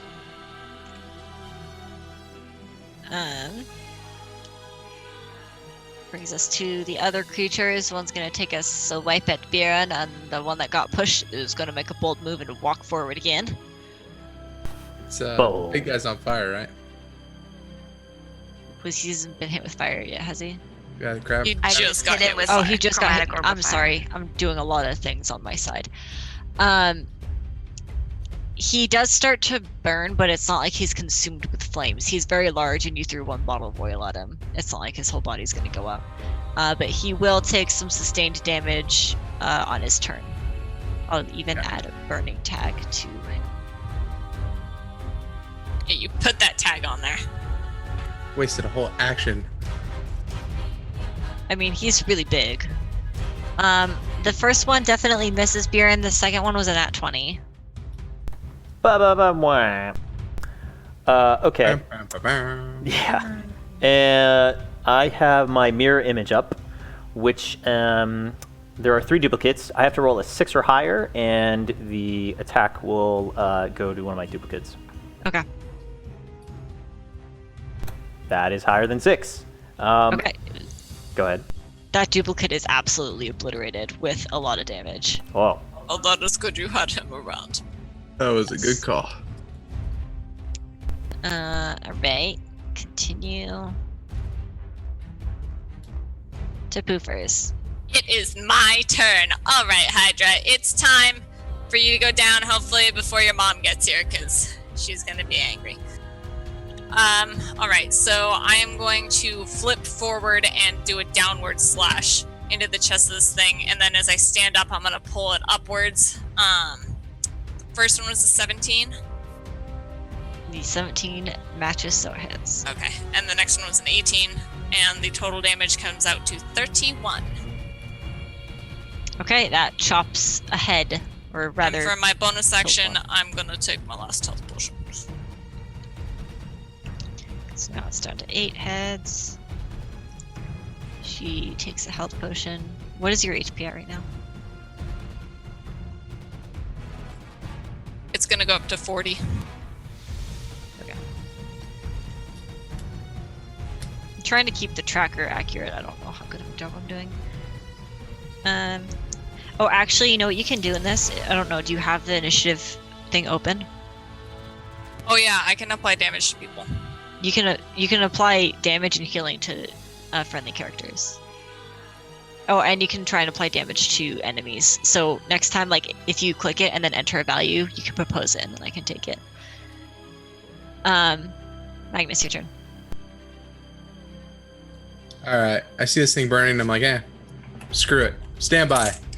And I turn my flaming tongue on. So burst into flames. And I sprint back at the Hydra, and I come slashing down on it as hard as I can. Okay. Oh, that's not even on my thing. With a 15. Does not hit. Damn it. It's a good try though. Alright, I think that's it for your turn, right? Yeah, that's it. Kelly's gonna make another magic attack. That one actually did hit. For 16 damage.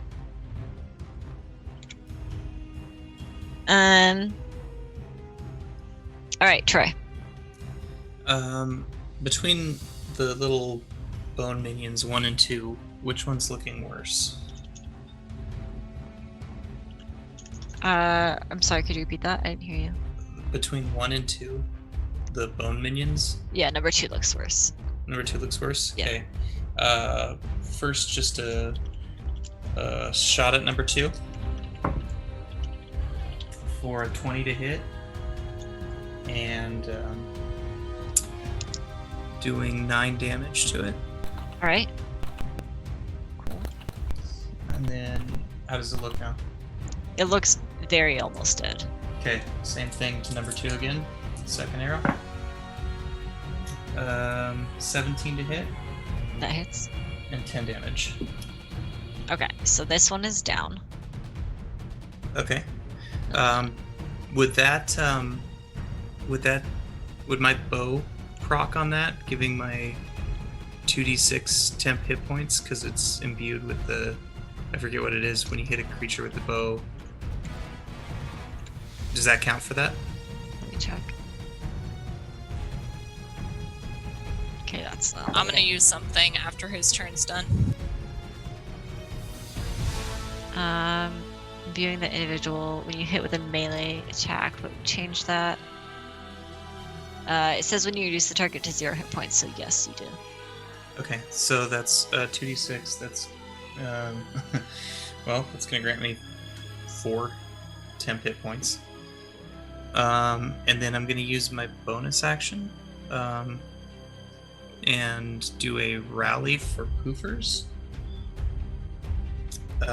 which is, I think, just one superiority die plus 2. So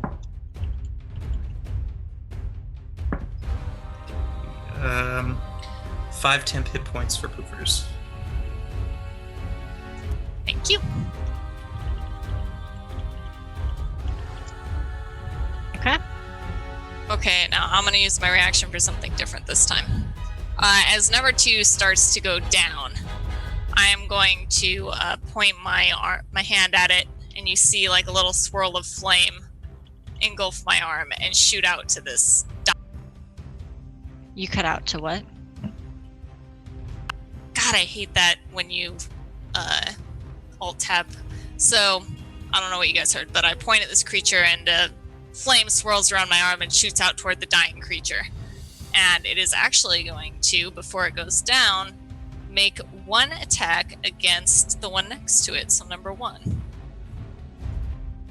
Okay, I'm sorry. It did roll in that one. Ooh. But it tried real hard. It really did. But that's what you get when you ask me to roll anything. So, yeah. Says the girl who took down one of our characters in the first round with a nat 20. Well, that was Last an time. NPC, so it didn't really count, did it? Yeah, it didn't even count. All right, Viren. It hurts just as bad. Oh, it hurts just as bad. I am gonna take another. I'm gonna start out with Dr. Ink taking a crack at. I can't see the number without alt tabbing, but the one near There's poofers. yeah, number 3. That is a natural 20. What's the damage, literally? Yeah, let's see here. It is. 14. I rolled a Is 2 that on doubled? it. That is doubled. Okay. I rolled a 2 plus 5 on a d8. Like, it could have been 26, but it was 14. Okay. So Dr. Ink kind of like sloshes into this guy because he's a little sloppy, but he felt confident. So there's your nat 20. And then I am. There's only one of them, so it kind of changed what I wanted to do.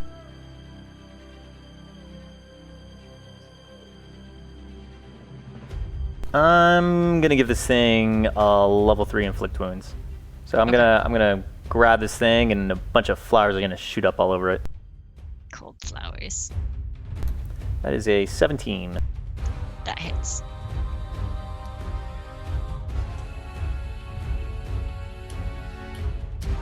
$5d10.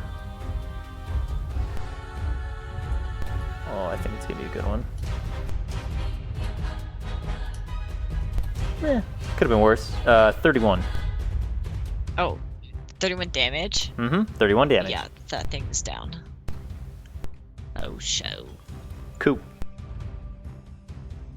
Alright. Thanks, Okay. Barry. Brings us back to the top, so we'll do the burn damage first. How's Hydra looking? Well, he heals every time he gets heads, and he didn't take much damage last turn, or last round. He's taking a lot of damage from the burning, actually. Here we go. Okay, so he only lost 1 head, so he'll be regaining some hit points, but he can also make 8 attacks with the others. So he's up to 10 heads now. We really gotta focus this guy, even if there's Uh, ads. Yeah, so I keep closing my dice roller. There we go. All right, we'll go 1. Okay, against Callie first. With this, is disadvantage still up? Tot, Yeah, it's still up how long does that last? until my rage is over. That does hit her. Because you rolled high. Only 7 damage though, 7 cold damage. Alright, against Troy is a 16. 16 That hit you? hit. Yes. Alright, so you are subject to 17 cold damage. Against Erebir, that was very low, so that definitely doesn't hit you. Against Biren, also very low. Against Poofers, is a 19, which I think hits you. And inflicts 19 cold damage in total. Or sorry, not cold damage. He's biting you. Yes! It is 12 piercing, I think. No. 17 piercing and 3 cold. And then against Magnus is a 16 to hit. Misses. All right, then we have 3 more attacks to give. We'll do another 2 on the closest. So against Magnus is a 19 Hits. for a total of 22 damage. If it Dodge. makes... Okay. So you can have that to 11. And then against Biren, 26. Do you want to roll for your duplicate, though?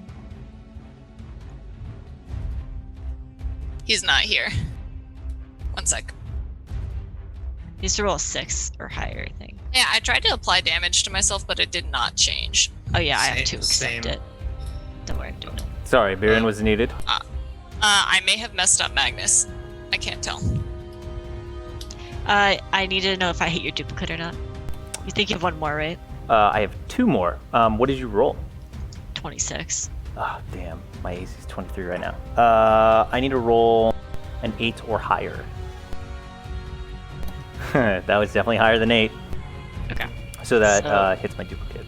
That one is absolutely obliterated. And then the last attack against Poofers was a 3, so that misses.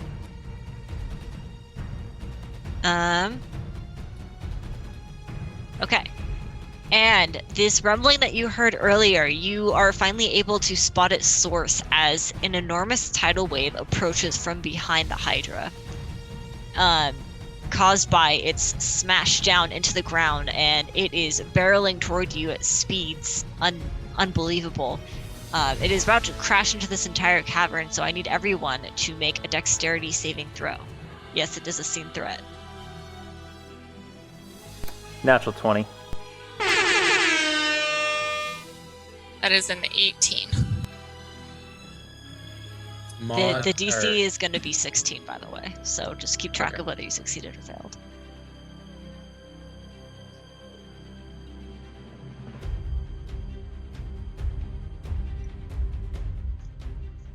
It's 18.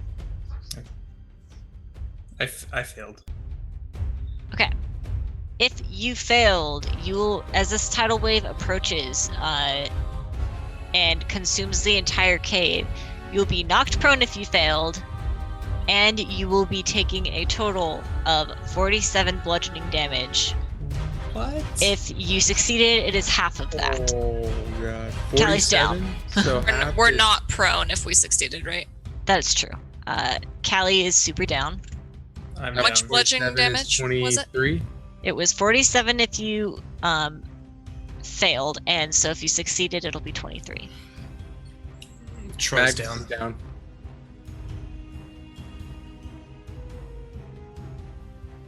Buford's is up. Erebir's up.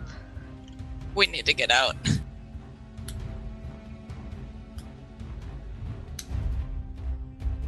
Cool.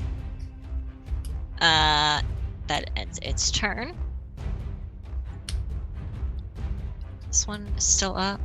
Yeah. Bam! He missed. Don't worry. You're okay. Erebir.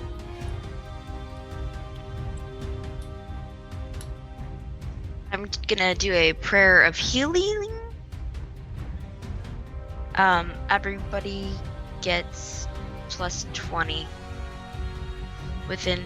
Oh, shh. You can move and then move away, remember. Hold on. 30 feet. Oh my, hold on.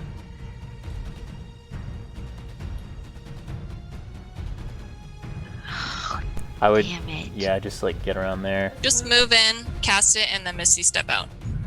Yeah. So. Is that enough?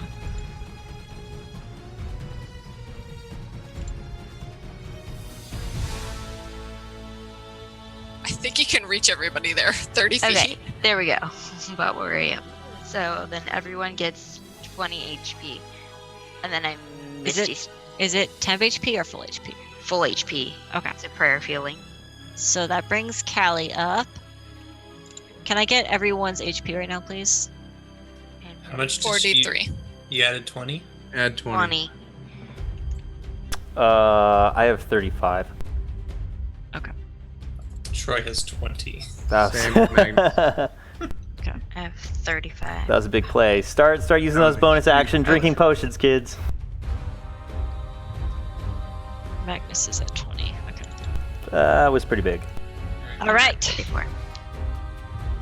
It is. So you've taken your turn. Brings us to. Yeah, I Misty step back. Okay. I used an inspiration for this because I rolled really low, so I re-rolled one of my attacks. It's a 24 and an 18. Okay. And both hit. let's see here. After getting hit by the tidal wave, I'm really wet, and I cough up some water with some blood in it, and I'm like, that was terrible. And I just kind of like stagger toward this thing and hit it a couple times with my sword for a whopping 39 damage. Nice. Nice. So it is looking like it's taken its fair share of damage. Not quite bloodied, but getting there. And I go, guys, ignore the ghost, just hit the big thing. All right, and that brings its number of heads down to 9 right now. Jesus. Magnus. So I'm assuming my sword's out post the tidal wave. Right? I mean, you have to Magic sword. you have to stand up and everything because Magic. you just got knocked out. Oh, but yeah, I just got knocked out too. But yeah, so the sword's So out. when you get brought back, do you have to waste an action standing up if you you get waste half your movement standing half up. movement? Okay. Yeah, you do have to reactivate your sword. All right. well, Absolutely. yeah. So I'm gonna stand back up, reactivate my sword, and go. The hell was that? Oh God, screw this thing, and swing at it again. Okay. Swing till you can't a swing no mo. 19. 19 to hit. 19 hits. Come on. 76. Come on, 76. Oh God, a couple ones. That's all right. A few fives though. Let's see here. 15, 6 is 21. 23, 25, 29. 29 damage, almost enough to destroy a head. Very Ugh. close. Does it have to be in one shot? Or one turn. But it is looking very hurt now. It is Callie's turn, and she is going to go ahead and waste her highest level spell slot. Do it. Ooh, it does hit with a 24. Yes. 68. 1, 2, 3, 4, 5, 6. For 21 fire damage. And this thing is now bloodied. Yes. Troy, it is. All right, Troy and Barry. All right, Troy. All right. Notch the best arrow you've ever notched. Okay. Let's see. Or I'm I'll notch going- a sword. Not just sword.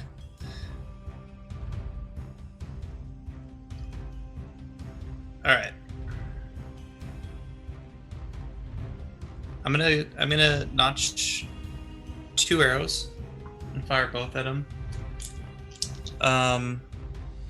You said I can wait to see if it hits before I use one of my maneuvers, right? Yes. Okay. First one is gonna be so 22 and 16 to hit. The first one hits. Okay. So I'm gonna do a pushing attack. This is a Yes. this is a very large creature. Well, I don't uh, think to- you can push it. Don't Okay. stifle me. So, wait. Okay. Guys, I'm not trying to push it. I'm just trying to get the damage up for my superiority die. So it has nothing to do with pushing it. I'm just trying to use a maneuver to boost. Yeah! Smart. No, that's That's smart though. That's smart. It is. That's all, It That's is. all I'm trying to do. I mean, All I want to say is, Troy, push it. Push Okay. it. Real.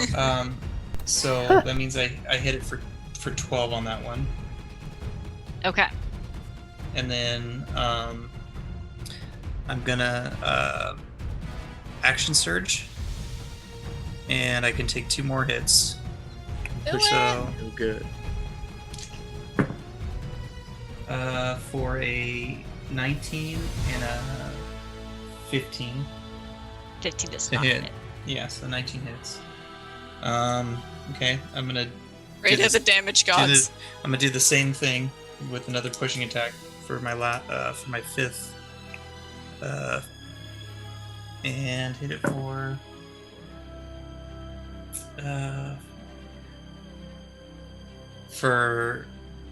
9 damage. Okay. Man, 21, weak. not bad. Sorry. God, Kieran, for 4 will- hits. Will Viren be able to finish it? Please, because we might die. You got this. Okay. Biren, after think we the can tidal wave, go- senses the gravity of the situation, and starts actually running out from his post, and puts out his finger and fires a 3rd level guiding bolt. I'm not Okay. going to be in melee range, so I got to do something right now. I'm just gonna use Clockwork Amulet to hit it for 18. Okay. Let's see the damage. I'm so excited to see if this kills it. It's gonna be a bad time if it doesn't.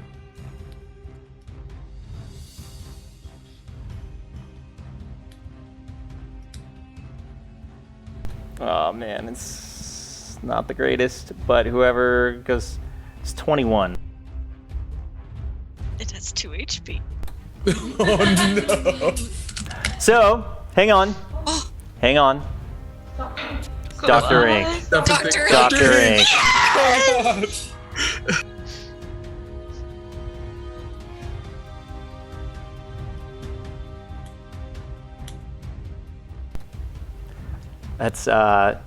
That's 16 to hit.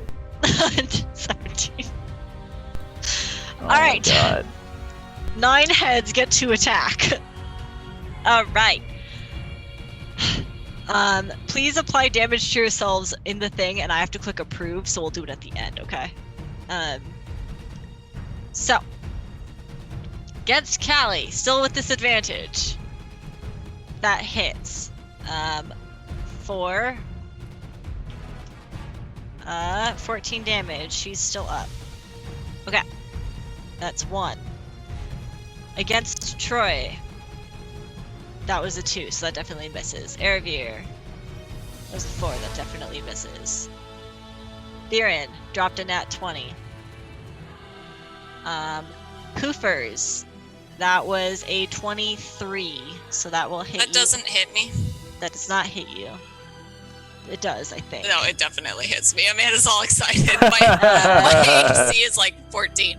So reducing the bludgeoning for you already, or the piercing for you, it's coming down to 10 damage. Against Magnus, that was a 3, that misses. So I have 3 left. No, 4 left.